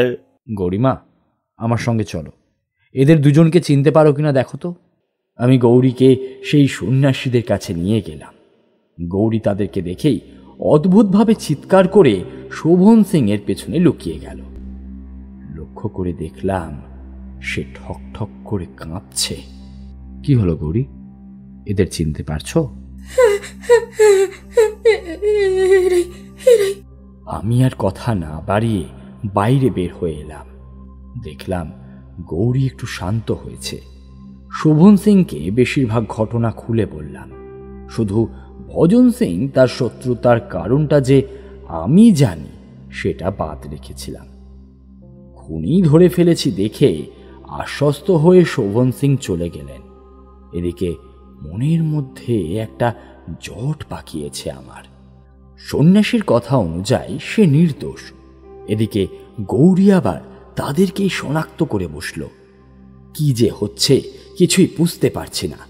প্রায় 1 ঘন্টা পরে যে দুইজন লোককে সন্ন্যাসী সেই বাড়িতে তল্লাশি করতে পাঠিয়েছিলাম তারাও ফিরে আসলো এবং একটা সোনার হার আমার হাতে দিয়ে বলল যে তারা সেই ঘরটা তন্ন তন্ন করে খুঁজে দেখেছে, কিন্তু ওই একটা হার ছাড়া আর কোনো গয়নাই খুঁজে পায়নি। সেটা হাতে নিয়ে আমি ওদেরকে বিদায় দিলাম। ঠান্ডা মাথা করে এক মনে ওই সব ব্যাপারগুলো চিন্তা করতে লাগলাম। ভাবলাম সন্ন্যাসীর কথা কোনোভাবেই অবিশ্বাস করা যায় না। তিনি শোভন সিং সম্বন্ধে যা যা বলেছেন তাও সত্যি বলে মনে হচ্ছে। লোকটা তাকে ফাঁসানোর জন্য প্রাণপণে চেষ্টা করেছে এবং এখনও যে করবে তাতে তার আশ্চর্য কি? কিন্তু এই হারটা কোথা থেকে আসলো? গত রাতে আমি নিজে তল্লাশি করেছিলাম, কিন্তু কই, তখন তো কিছুই দেখতে পাইনি। খুব কম সময়ের মধ্যেই যখন হাড় ছড়া খুঁজে পেয়েছে, তখন এটা চোখের সামনেই ছিল। এ তাহলে কি রহস্য? তবে কি সন্ন্যাসী হয়ে লোকটা ওই মেয়েকে খুন করল? কিছুক্ষণ এভাবে চিন্তা করে স্থির করলাম, সন্ন্যাসী নিশ্চয়ই সত্যি বলেছেন। শোভন সিং লাল সিং এর সাথে যেমন ব্যবহার করেছে, তাতে তাকেই ঠকবাজ ও প্রতারক বলে মনে হচ্ছে। তাছাড়া এরকম অনেক দেখা গিয়েছে যে প্রকৃত দোষী অপরের কাঁধে দোষ চাপিয়ে দেওয়ার জন্য অনেক কিছু করেছে। শোভন সিং যে রকমের লোক, তাতে তার পক্ষে সেটা নিতান্ত অসম্ভব নয়। এইসবই চিন্তা করছি, এমন সময় লাল সিং সেখানে এসে উপস্থিত হলেন। আসুন, বসুন বসুন। শুনলাম ওই 3 জন সন্ন্যাসীকে গ্রেফতার করেছেন। হ্যাঁ, তা কোথায় শুনলেন? শোভন সিং এর সাথে দেখা হয়েছিল, সেই বলল। গ্রেফতার করেছি ঠিকই, তবে পোক্ত কোনো প্রমাণ পাইনি এখনো। তাছাড়া শোভনবাবু তো সুবিধার লোক নন। আগাগোড়া সব কথাই খুলে বললাম তাকে। তিনি সব কথা শুনে বললেন, আপনি যা অনুমান করেছেন সেটা একদম ঠিক। শোভন সিং খুব চালাক। তিনি পারবেন না এমন কোনো কাজ নেই। কে বলতে পারে?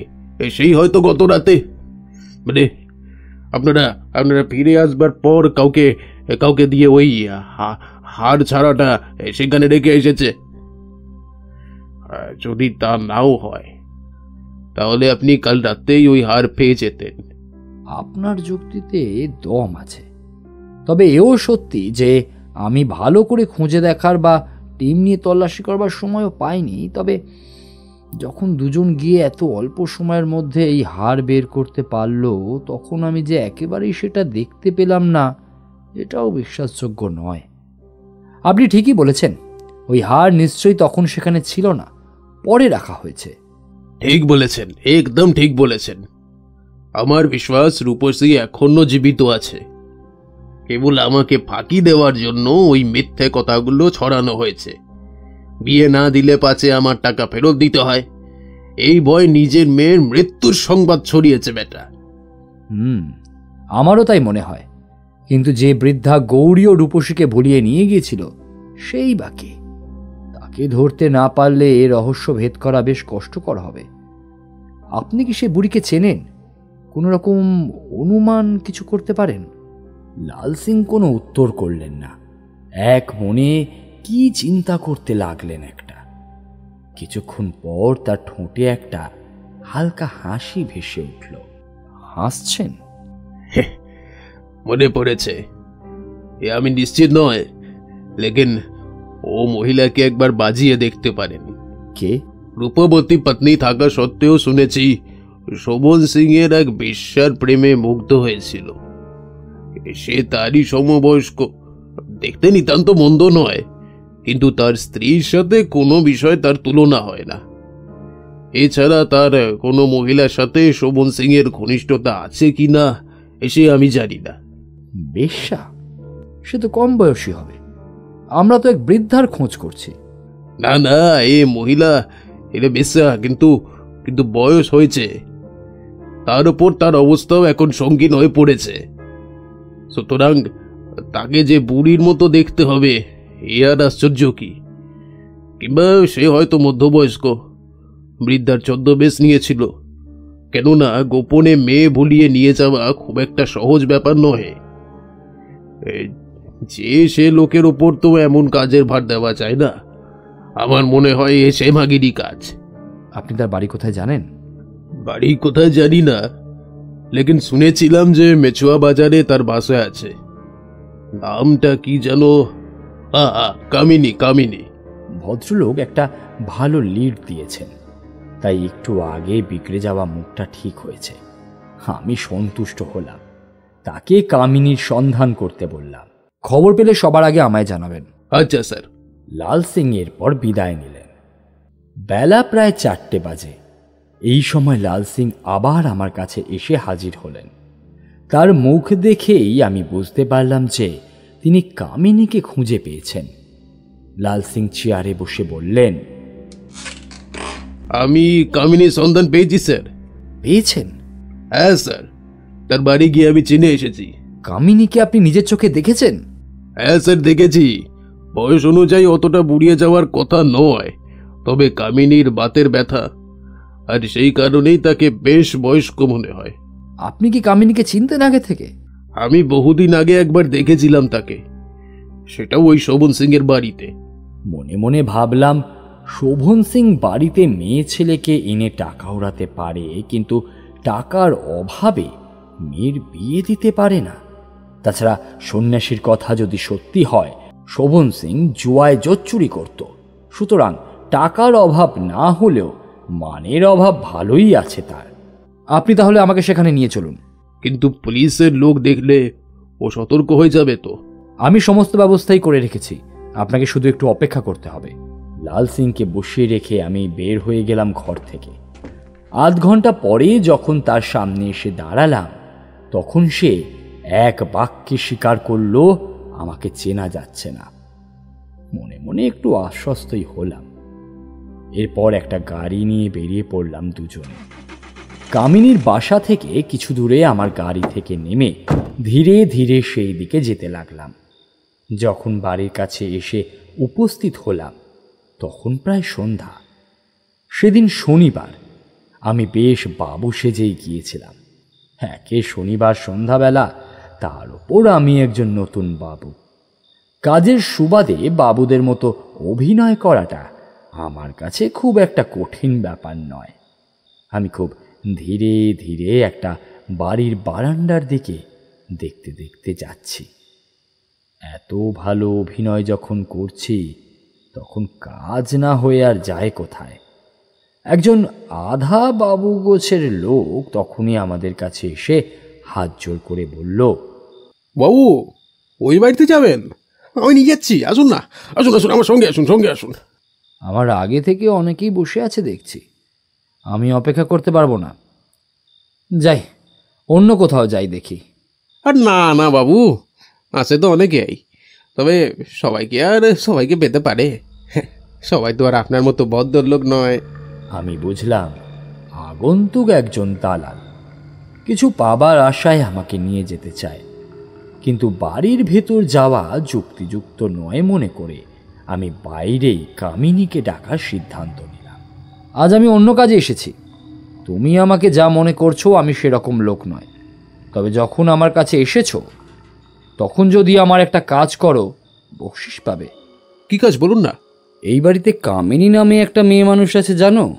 নামটা শুনে সে যেন মুখ বিকৃত করল, কিন্তু তখনই নিজেকে আত্মসংবরণ করে বলল, আগে তা জানি বই কি, আগে ছিল ভালো, এখন বাতে পঙ্গু। কামিনীকে কোনো রকমে আমার কাছে আনতে পারো? ওই বাড়ির ভেতর আমি এখন কিন্তু ঢুকতে পারবো না। এই বলে পকেট থেকে বড় বড় কয়েকটা টাকার নোট দেখিয়ে দিলাম। নোট দেখেই বোধহয় একটু আশ্বস্ত হলো। কি বলে ডেকে আনবো? আপনাকে সে চেনে? আমাকে সে চেনে না, তাই একটু তোমাকে ফোন দিয়ে করেই তাকে ডেকে আনতে হবে। কোথায় দেখা করবেন? এই এই রাস্তায় নাকি? না, তারও উপায় তোমায় বের করতে হবে। লোকটা দোনোমনো করছে দেখে আমি আরও বকশিস দেওয়ার কথা বললাম। তোমাদের কোনো ঘর নেই এখানে? আছে, কিন্তু সেখানে নিয়ে গেলে সকলকে ভাগ দিতে হবে। আমরা 4 জনে ঘরটা ভাড়া নিয়েছি। ভালো তো, আমি তাদেরকেও টাকা দেব। তুমি কামিনীকে সেইখানে নিয়ে এসো। আপাতত সেই ঘরটা আমাদেরও দেখিয়ে দাও। লোকটা তাদের আড্ডায় নিয়ে গেল। তাদের আড্ডা কামিনীর ঘর থেকে বেশি দূরে নয়। লাল সিংকে নিয়ে আমি সেই ঘরের ভিতর বসলাম। যার সাথে আমার দেখা হয়েছিল তাকেই এই বাড়ির মালিক বলে মনে হলো, কারণ আমরা তার নাম করে বাড়িতে ঢুকতেই বাকিরা যেন একটু সতর্ক হয়ে গেল। সে যদিও বাড়িতে ঢোকেনি, বাড়ির একজন ছোকরাকে চুপি চুপি আমাদের সেখানে আসবার কারণ বুঝিয়ে দিয়েছিল। পুরস্কারের কথাও ভুলল না। লাভের আশা পেয়ে সকলেই বেশ খুশি হলো। এইসব জায়গায় টাকা কথা বলে, এইসব জায়গায় টাকা কথা বলে। কিছু টাকা অগ্রিম দিতেই আমাদেরকে যথেষ্ট সম্মান দিয়ে ঘরে বসালো। প্রায় আধ ঘন্টা পর কামিনীকে নিয়ে সেই লোকটা ফিরে আসলো। তাকে দেখে বাকিরাও একে একে বিদায় নিল। অবশেষে যে কামিনীকে এনেছিল সেও তামাক আনবার নাম করে সরে পড়ল। আমি দেখলাম কামিনীর বয়স প্রায় 40 বছর হলেও তাকে বৃদ্ধাই বলা যায়। যে কারণেই হোক সে সোজা হয়ে দাঁড়াতে পারে না, কোমর বেঁকে সামনের দিকে কুঁজো হয়ে দাঁড়িয়ে আছে। তার মাথার চুল অধিকাংশই পাকা, শরীরের মাংস শিথিল হয়ে পড়েছে, চোখের নিচে কালি পড়ে গেছে। অনেক কষ্টে আমার দিকে মুখ তুলে কামিনী জিজ্ঞাসা করল, কি বাবু, তুমি কি ডেকে পাঠিয়েছিলে? ছেলে মেয়ে ধরা ব্যবসা কবে থেকে আরম্ভ করেছ? কামিনী চমকে উঠল। অনেক কষ্টে আত্মসংবরণ করে ঠান্ডা মাথায় বলল, কি বলছো বাবু? আমি আমি কানে একটু কম শুনি বাবা। আমি চিৎকার করে আবার ওই কথাই বললাম। এবার সে তখনই কাঁদো কাঁদো গলায় উত্তর করল, কোন সুরের বাচ্চা আমার নামে এসব লাগিয়েছে? তার সর্বনাশ হোক। আমি তো নিজের চোখে দেখেছি, কেউই আমাকে তোমার নামে কোনো কথা বলেনি। কেন বেকার গালাগালি দিয়ে আমার সময় নষ্ট করছো বলো তো? হ্যাঁ? কামিনী আমার কথায় শিউরে উঠল, কিন্তু সেটাও সে সুকৌশলে লুকিয়ে নিল। আমার পুলিশি চোখ অবশ্য সেসব এড়ালো না। ওসব কথা নিয়ে কি আর তামাশা ভালো দেখায়? তুমি না হয় ভালো মানুষের ছেলে, কোনো কথা বলবে না, কিন্তু কথায় কথায় এটা 5 কান হলে তো সর্বনাশ। কার মনে কি আছে তা আমি কেমন করে জানবো? ওসব কথা ছেড়ে দাও, এখন যে জন্য ডেকেছো সেটা বলো। আমাকে যে সে লোক মনে করো না, আমাকে তুমি এখনো চিনতে পারোনি। যদি বাঁচবার ইচ্ছা থাকে তাহলে সত্যিটা বলো, তা না হলে তোমায় জেলে দেব। মেয়ে মানুষ বলে কিন্তু ছাড় পাবে না। কামিনীর মুখ একেবারে শুকিয়ে গেল, ভয়ে তার গোটা শরীর কাঁপতে লাগলো। কিছুক্ষণ তার মুখ দিয়ে কোনো কথা বের হলো না, তার মাথা ঘুরতে লাগলো। সে আর দাঁড়াতে না পেরে আমার পায়ের কাছে বসে পড়ল। যখন কাজটা করেছিলে তখন কি এসব কথা ভেবে করেছিলে? জানো না, ইংরেজ রাজত্বে কোনো রকম অপরাধ করলে সেটা শাস্তি পেতেই হবে, কোনোভাবেই ছাড় নেই। আমার কথায় কামিনী কেঁদে উঠল, পরে হাত জোর করে বলল, দোয়াই বাবা, আমার কোনো দোষ নেই বাবু। পেটের দায়ে একটা হতভাগী সন্ন্যাসীর কথায় আমি মেয়ে দুটোকে তার কাছে নিয়ে গেছিলুম। কে জানে যে এমন হবে?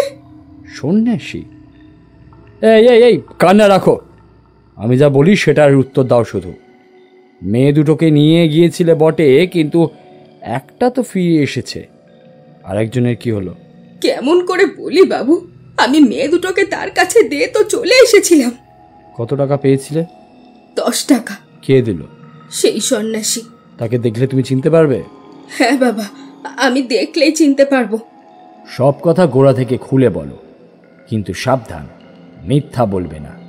যদি জানতে পারি যে মিথ্যা বলছো, তোমায় সবার আগে জেলে দেব। না বাবা, আমি মিথ্যে কথা বলবো না। সন্ন্যাসীর কথায় রাজি হয়ে আমি মেয়ে দুটোকে ধরবার চেষ্টা করি।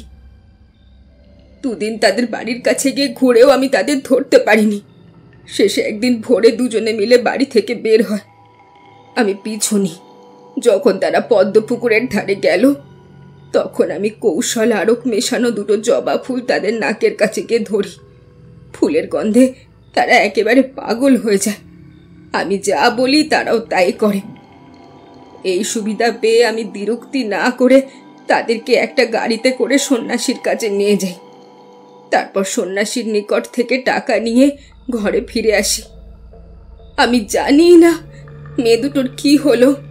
2টো মেয়েকে কি ধরবার কথা ছিল? না, কেবল একজনকে, কিন্তু যখন দুজনে একসঙ্গে ছিল তখন দুজনকেই ধরে নিয়ে গেলাম। তা মেয়ে দুটো সন্ন্যাসীর কি দরকারে লেগেছিল? জানি না, তবে শুনেছি সেই সন্ন্যাসী নাকি কাপালিক, এর আগেও নাকি অনেক নরবলি দিয়েছে। জেনে শুনে তুমি মেয়ে দুটোকে স্বচ্ছন্দে তার হাতে তুলে দিলে? হ্যাঁ দিয়েছি, নিজের পেট কাঁদলে তো আর জ্ঞান থাকে না। আচ্ছা, তা শোভন সিংকে চেনো? কে শোভন সিং? আমি তাকে চিনি না। আমি লাল সিংয়ের দিকে তাকালাম। তিনি আমার মতলব বুঝে কামিনীর দিকে তাকিয়ে বললেন, দেখো কামিনী, ইনি তোমার আগের কথা সমস্তই জানেন। তুমি যে এক সময় শোভন সিং এর রক্ষিতা ছিলে সেটাও ইনি শুনেছেন। তা এখনো মিথ্যে বলছো? কামিনী তখন ভয় কুঁকড়ে গেছে। সে আমার মুখের দিকে তাকিয়ে কি যেন বলতে চেষ্টা করল, কিন্তু কিছুই পারল না। আমারও সেটা শোনবার ইচ্ছা ছিল না। আমি বললাম, কামিনীকে এখনই আমার সঙ্গে থানায় যেতে হবে। এরকম করবেন না হুজুর, আমার কোনো দোষ নেই। এই কথা বলেই সে হাউ মাউ করে কাঁদতে লাগলো। তার কান্না দেখে মনে মনে করুণা হলো, তবে পুলিশের লোকের করুণা দেখালে চলে না। শুধু এটুকু বললাম, ওসব কান্নাকাটি পরে করবে, দোষ না থাকলে সসম্মানে ছেড়ে দেব, না হলে তো হাজতবাস নিশ্চিত। চলো এখন। কামিনী আমার শ্লেষ বাক্য শুনে অবাক হয়ে তাকিয়ে রইল। আমার কথায় বিশ্বাস করে লাল সিংয়ের আনা একটা ভাড়া গাড়ি করে আমরা তিনজন থানায় চলে এলাম। আসার আগে আড্ডার সব লোককে পুরস্কার দিয়ে সন্তুষ্ট করতে হলো আমাদের। তারপর কোচম্যানকে আমাদের থানায় নিয়ে যেতে আদেশ করলাম। থানায় এসে কামিনী ভজন সিংকে শনাক্ত করল। সে বলল তারই পরামর্শ মতো সে দুইজন মেয়েকে ভুলিয়ে তার কাছে নিয়ে যায় এবং এই কাজ করার জন্য সন্ন্যাসী তাকে 10টা টাকা দিয়েছে। সৌভাগ্যক্রমে সন্ন্যাসী তিনজনই তখন ধ্যানে নিমগ্ন। কেউই কামিনীর কথা শুনতে বা বুঝতে পারলেন না। তবে মেয়ে দুটোকে ভুলিয়ে নিয়ে যাবার জন্য কামিনীকে গ্রেপ্তার করা হলো। যতদিন না বিচার শেষ হয় ততদিন তাকে হাজতে রাখবার ব্যবস্থা হলো। কামিনী অনেক কান্নাকাটি করলো, অনেক কাকুতি মিনতি করলো, অনেক গালিগালাজও করলো, কিন্তু কিছুতেই কিছু হলো না। এসব কাজ শেষ করতে সন্ধে হয়ে গেল। লাল সিং বাড়ি চলে গেল। আমি নির্জনে বসে এই অদ্ভুত রহস্যের বিষয়ে চিন্তা করতে লাগলাম। ভাবলাম, তবে কি সত্যি সত্যি ওই 3 সন্ন্যাসী রূপসীকে খুন করেছে? কামিনী যখন ওই সন্ন্যাসীকে শনাক্ত করল, আর যেভাবে কামিনী তার কথাগুলো বলছিল তাতে তার মিথ্যা কথা বলা যায় না। অথচ সন্ন্যাসী আমাকে যা বললেন তাতে তার কথাতেও অবিশ্বাস হয় না। তবে একজন সাধু সচ্চরিত্র লোক, অন্যজন পাতি বেশ্যা। কামিনীর কথা মিথ্যা হতে পারে, কিন্তু সে যে পুলিশের লোকের কাছে এমন সাজানো কথা বলে বেঁচে যাবে সেটা নিশ্চয়ই ভাবেনি। তাছাড়া সন্ন্যাসী মিথ্যাই বা বলবে কেন? সন্ন্যাসীর মৃত্যুরই বা ভয় কি? যার সংসার বন্ধন শিথিল হয়ে গিয়েছে, এ জগতে যার নিজের বলতে কেউই নেই, তিনি সামান্য প্রাণের জন্য, তুচ্ছ জীবনের জন্য ব্যক্তিগত সুখ নষ্ট করবেন কেন? সন্ন্যাসী নিশ্চয়ই নির্দোষী, কিন্তু কেমন করে তাকে নির্দোষ বলে প্রমাণ করব? শেষে কি প্রমাণের অভাবে একজন নিরপরাধ ব্রাহ্মণ সন্তানকে ফাঁসিতে ঝোলাবো? কামিনী নিশ্চয় মিথ্যে কথা বলছে। সে যখন শোভন সিং এর রক্ষিতা বেশ্যা ছিল, সে যখন এক সময় শোভন সিং এর পয়সা খেয়েছে, তখন সে কখনো শোভন সিং এর ক্ষতি করতে পারে না। শোভনের মেয়ে রূপসী যে কম বয়সে কামিনীর বাড়িতে যেত তা স্পষ্টই জানা যায়। সুতরাং কামিনী যে রূপসীকে ভালোবাসবে তাতেও কোনো সন্দেহ নেই। সে যে রূপসীকে চুরি করবে, বিশেষত একজন সামান্য সন্ন্যাসীর কথায় রূপসীকে হত্যা করবার জন্য তার হাতে তুলে দেবে, সেটাও একেবারে অসম্ভব। তবে মেয়েদের বদলা নেওয়ার প্রবণতা ভয়ানক প্রবল। কোনো মেয়ে যদি কারোর উপর রেগে যায়, তাহলে সে যে কোনোভাবেই হোক, যতদিন পরেই হোক, তার উপর প্রতিশোধ নেবেই নেবে। কিন্তু কামিনীর ক্ষেত্রে সেরকম তো কোনো কারণই ঘটেনি।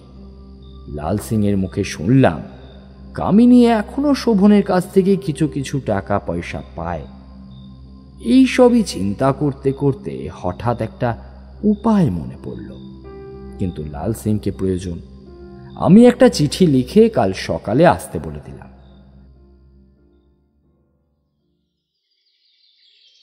পরদিন সকালে লাল সিং থানায় এলো।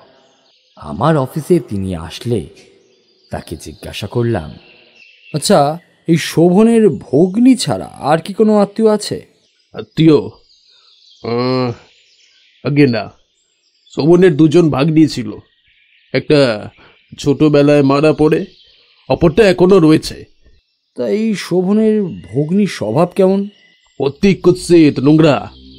তার মতো বাজে লোক এই জগতে আর দুটো নেই।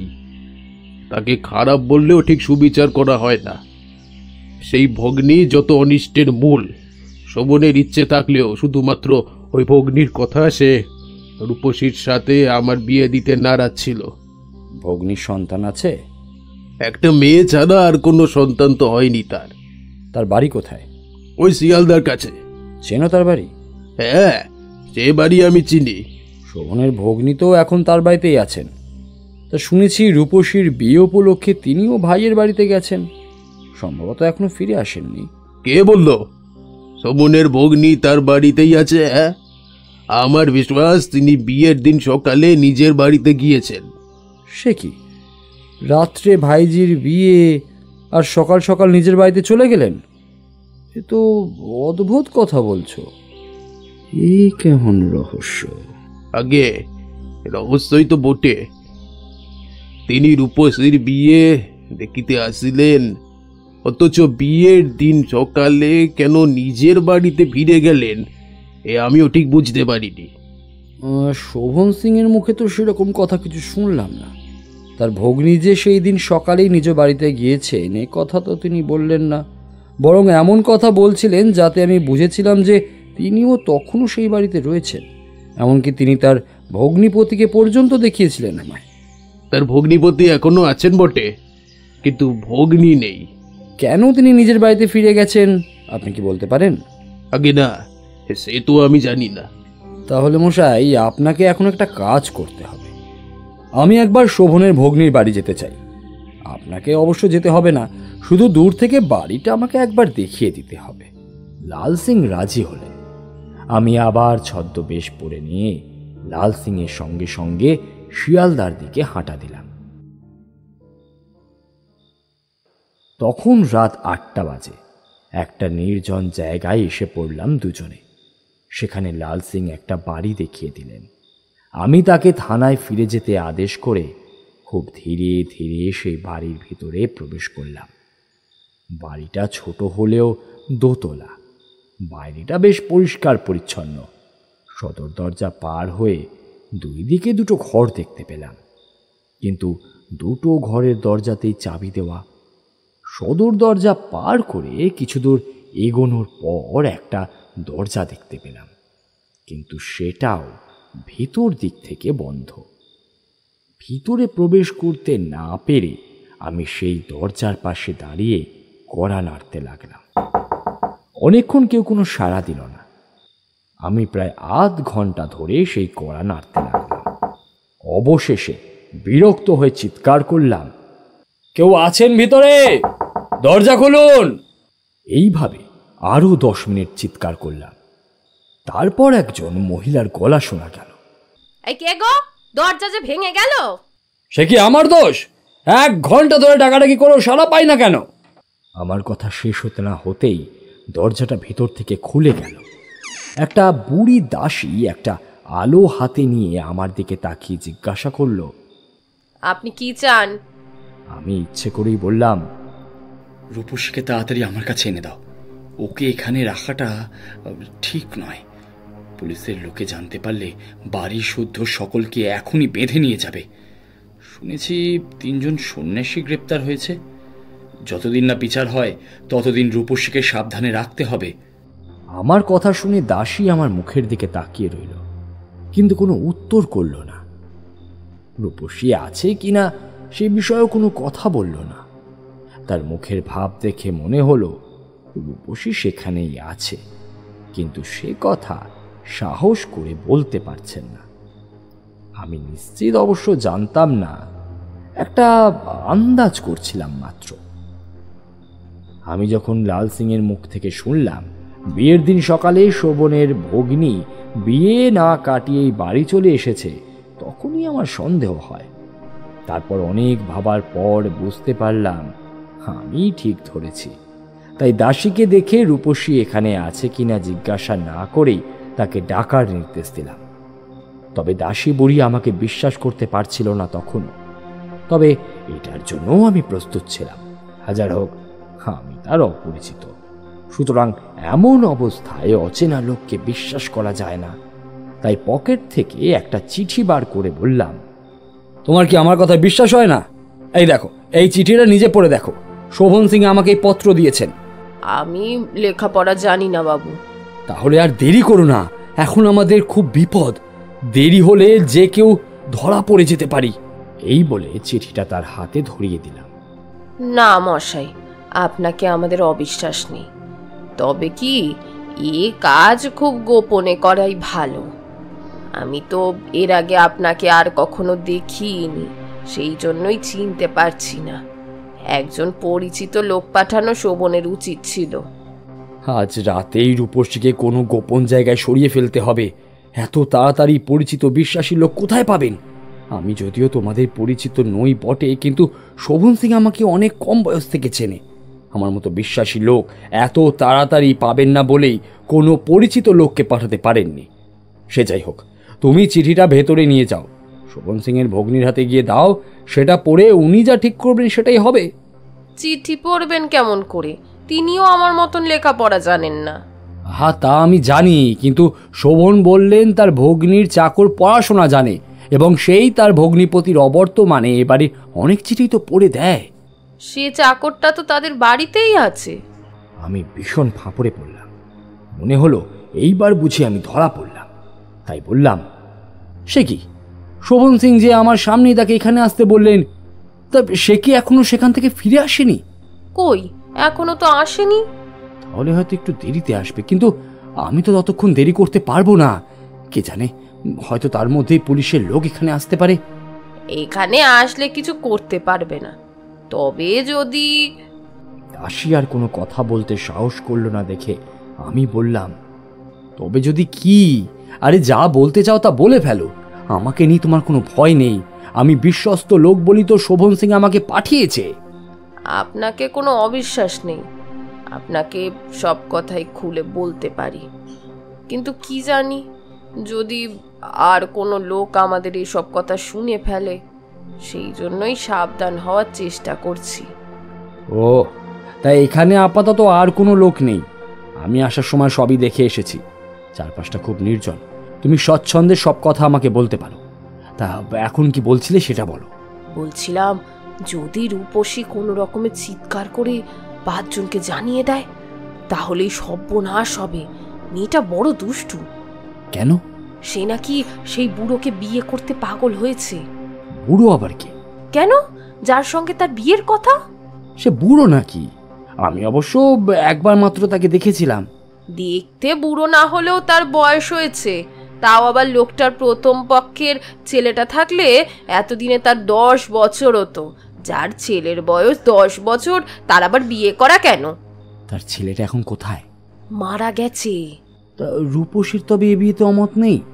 না, এত বয়স হলো এখনো বিয়ে হয়নি। মা বাপের চেষ্টাও নেই কোনো। কাজেই এখন যার তার সঙ্গে বিয়ে হলেই হলো। এ বাদ দাও, যাক সে কথা।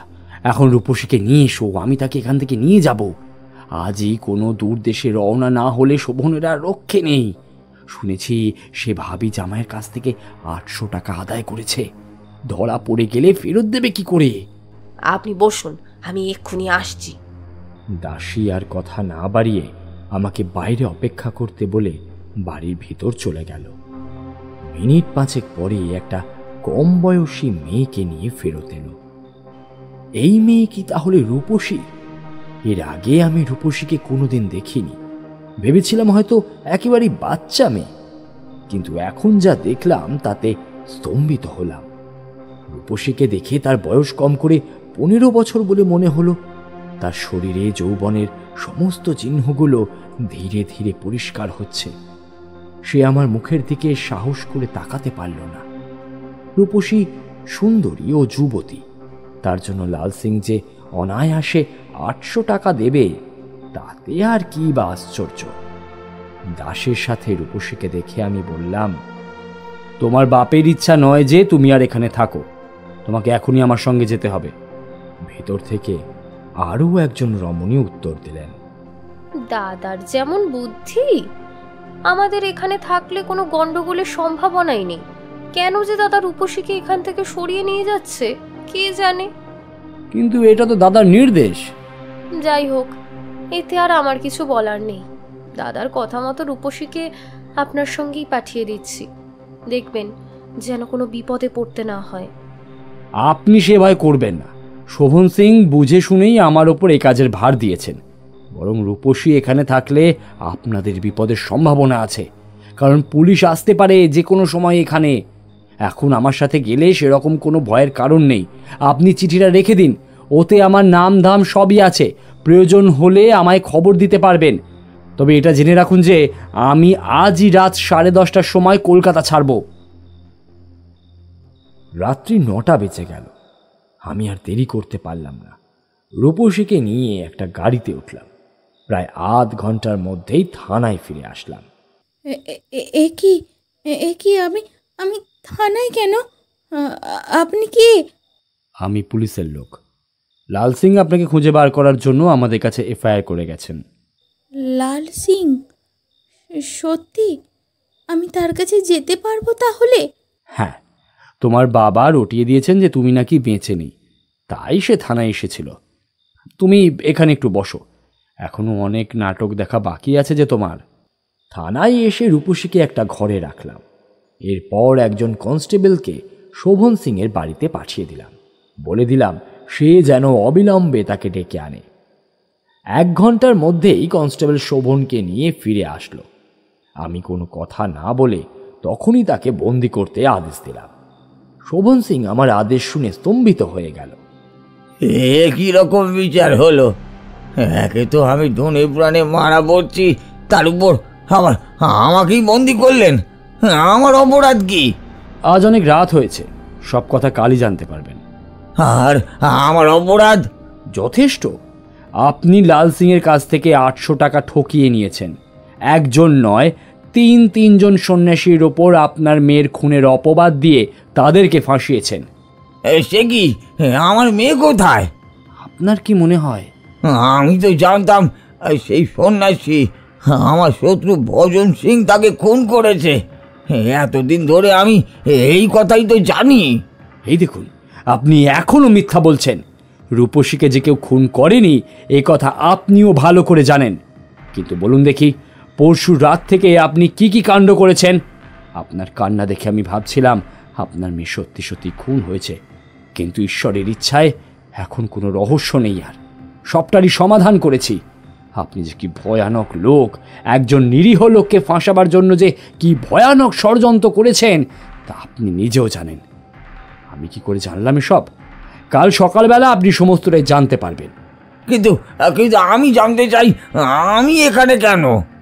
আজ অনেক রাত হয়েছে, সমস্ত দিন পরিশ্রম করে ক্লান্ত হয়ে পড়েছি আমি। আজ এই রাতে আর আমি বেশি কথা বলার প্রয়োজন বোধ করছি না। এই বলে আমি একজন কনস্টেবলকে ইঙ্গিত করলাম। সে আমার সংকেত বুঝতে পারল এবং তখনই শোভন সিংকে আমার সামনে থেকে সরিয়ে নিয়ে চলে গেল। শোভন সিং বেজার মুখ করে হাজতে গেল। পরদিন সকালে লাল সিং থানায় আসলে আমি তখন তাকে কোনো কথা না বলে কিছুক্ষণ অপেক্ষা করতে বললাম। তিনি আমার মুখ দেখে কি বুঝলেন বলতে পারি না, কিন্তু তাকে আগের থেকে যেন বেশি খুশি বলেই মনে হলো। অফিসের কিছু কাজ শেষ করে আমি শোভন সিং, লাল সিং, কামিনী ও সন্ন্যাসী 3জনকে একটা ঘরের মধ্যে বসানোর নির্দেশ দিলাম। মিনিট 15 মধ্যেই সবাইকে আনা হলো সেই ঘরে। আমি তখন সেই ঘরে প্রবেশ করে শোভন সিংয়ের দিকে তাকিয়ে বললাম, আপনার সমস্ত চাতুরি ধরা পড়ে গেছে শোভনবাবু। রূপসীকে কেউ খুন করেনি, তাকে আপনি বুদ্ধি খাটিয়ে আপনার ভগ্নীর বাড়িতে লুকিয়ে রেখেছিলেন। রূপসী যখন গৌরীর সাথে পদ্মপুকুরের কাজ দিয়ে যাচ্ছিল তখন কামিনী কৌশলে ওদের দুজনকে ভুলিয়ে গাড়িতে তুলেছিল। তারপর কিছুক্ষণের মধ্যেই সন্ন্যাসীদের নির্জন আশ্রম মানে সেই ভগ্ন অট্টালিকায় নিয়ে গিয়েছিল। সন্ন্যাসীরা নিশ্চয়ই ধ্যানমগ্ন ছিলেন, তারা এই বিষয়ের কিছুই জানতেন না, এমনকি সন্দেহও করেননি। এই বাড়ি থেকে রূপসীকে কৌশলে বের করে দেওয়া হয়েছিল এবং গৌরীকে নানা রকমের ভয় দেখিয়ে কামিনী নিজেই বের করে এনেছিল। গৌরী সচক্ষে রূপসীকে খুন করতে দেখেনি, সে কামিনীর মুখে শুনেছিল মাত্র, এবং সেই শোনা কথা এমনভাবে রাষ্ট্র করেছিল যেন সে নিজের চোখে দেখেছে। আপনি লোক ঠিক করে রেখেছিলেন, তারাই রূপসীকে অন্য পথ দিয়ে বের করে আপনার ভগ্নীর বাড়িতে নিয়ে যায়। এদিকে আপনার ভগ্নীও সেই দিন সকালে আপনার বাড়ি ছেড়ে নিজের বাড়িতে চলে গিয়েছিলেন। বিয়ে উপলক্ষেই তার আগমন, অথচ বিয়ের দিন সকালেই সে নিজের বাড়িতে ফিরে যায়। বড়ই আশ্চর্যের কথা, তাই না? এখন বলুন, আপনি কি জন্য নিজের মেয়ের মিথ্যে মৃত্যুর খবর রাষ্ট্র করেছেন? কেনই বা নিরপরাধী এই সন্ন্যাসীদের ওপর খুনের দোষ চাপালেন? আর কেনই বা এই লাল সিংকে ঠকাতে গিয়েছিলেন? আমার প্রত্যেক কথার প্রমাণ আছে। বলেন তো, তারা এখানেই সাক্ষ্য দিতে প্রস্তুত। আমার কথায় অস্বীকার করাটা এক প্রকার বোকামি হবে কিন্তু আপনার। আমার কথায় শোভন সিংয়ের মুখ শুকিয়ে গেল, বোঝাই যাচ্ছে হাতি গর্তে পড়েছে। না না, অস্বীকার করার কিছু নেই। যা করেছি এবং যখন ধরা পড়েছি তখন সব কথাই স্বীকার করব। আপনার সমস্ত কথাই ঠিক, আপনি সবই করতে পারেন। তবে খুব অভাবের মধ্যে পড়েই লাল সিংয়ের সব টাকা নষ্ট করে ফেললাম। আর আপনার টাকার দরকার নেই। যখন আপনার মেয়ে রূপসী জীবিত, তখন তার সাথে লাল সিংয়ের বিয়ে দিন। যে প্রতিজ্ঞা করে টাকা নিয়েছেন সেই প্রতিজ্ঞা পূর্ণ করুন। আপনার মেয়ে এইখানেই আছে, আর সে লাল সিংকে বিয়ে করতে রাজি। আপনি অন্যায় করে মিথ্যা বলে এই বিপদ ডেকে এনেছেন, এমনকি নিরীহ সন্ন্যাসীদের ওপর মিথ্যা খুনের দায় চাপিয়েছেন। এর জন্য আপনার জরিমানাও হবে। শোভন সিং বিয়ের কথা শুনে মনে মনে খুব রেগে গেল ঠিকই, কিন্তু সাহস করে সে সম্বন্ধে কোনো কথা বলতে পারলেন না। কিছুক্ষণ কি ভেবে জিজ্ঞাসা করলেন, আপনি কেমন করে জানলেন রূপসী এই বিয়ে করতে ইচ্ছুক ছিল না? সে আমার দুধের মেয়ে, এই বুড়ো বরকে বিয়ে করতে চাইবেই বা কেন? সেটারও কিছু কারণ আছে, তা না হয় মেয়ের কাছ থেকেই শুনে নেবেন। কি আমি ঠিক বলছি তো রূপসী? রূপসী নিঃশব্দে মাথা নাড়ল। সেটা দেখে শোভন সিং একটা দীর্ঘশ্বাস ফেললেন। মনে মনে হেরে যাওয়ার কষ্ট তাকে চেপে বসেছে। কিছুক্ষণ চুপ থেকে বললেন, আমার মেয়ে ছোট নয়, সে এখন যুবতী, সে যা ভালো বোঝে তাই করুক, আমি আর কি বলবো। শোভন সিং আর কোনো কথা বললেন না। সন্ন্যাসীদেরকে তখনই মুক্ত করে দেওয়া হলো। তারা, বিশেষত ভজন সিং, আমায় আশীর্বাদ করতে করতে চলে গেলেন। এদিকে লাল সিং আমার কথায় খুব খুশি হলেন। আপাতত রূপসী তারই বাড়িতে গেল। শোভন সিং বিবাহের সম্মতি দিয়েছিলেন, সুতরাং রূপসীকে লাল সিংয়ের সাথে যেতে নিষেধ করলেন না। কামিনী হাজতেই রইল। কোনো লোক তার জামিন করাতেও এলো না। তবে সৌভাগ্যবশত বেশি দিন তাকে হাজতে থাকতে হলো না। কয়েকদিনের মধ্যেই সাজা ঘোষণা হলো। বিচারে শোভন সিংয়ের 500 টাকা এবং কামিনীর 200 টাকা জরিমানা হলো। টাকা দিতে না পারলে শোভন সিংকে 6 মাস এবং কামিনীকে 1 মাস সশ্রম কারাদণ্ড ভোগ করতে হবে। এদিকে রূপসীকে পেয়ে লাল সিং খুব সন্তুষ্ট হয়েছিলেন। রূপসীও যে তাকে বিয়ে করতে ইচ্ছুক, সে কথা শুনে তিনি এত আনন্দ পেয়েছিলেন যে শোভন সিংয়ের মুক্তির সমস্ত টাকা নিজেই দিয়ে দিলেন। শোভন ছাড়া পেয়ে গেল। কামিনীও কোথাও থেকে টাকা ধার দেনা করে জমা দিয়ে ছাড়া পেয়ে গেল। বাড়ি ফিরে শোভন সিং মেয়ের বিয়ের আয়োজন করতে লাগলেন। বিনা বাক্য ব্যয় লাল সিংকে 500 টাকা দিতে দেখে তিনি লাল সিংয়ের পক্ষপাতী হয়েছিলেন। তাই নবদম্পতিকে শোভন প্রাণ খুলে আশীর্বাদ করলেন।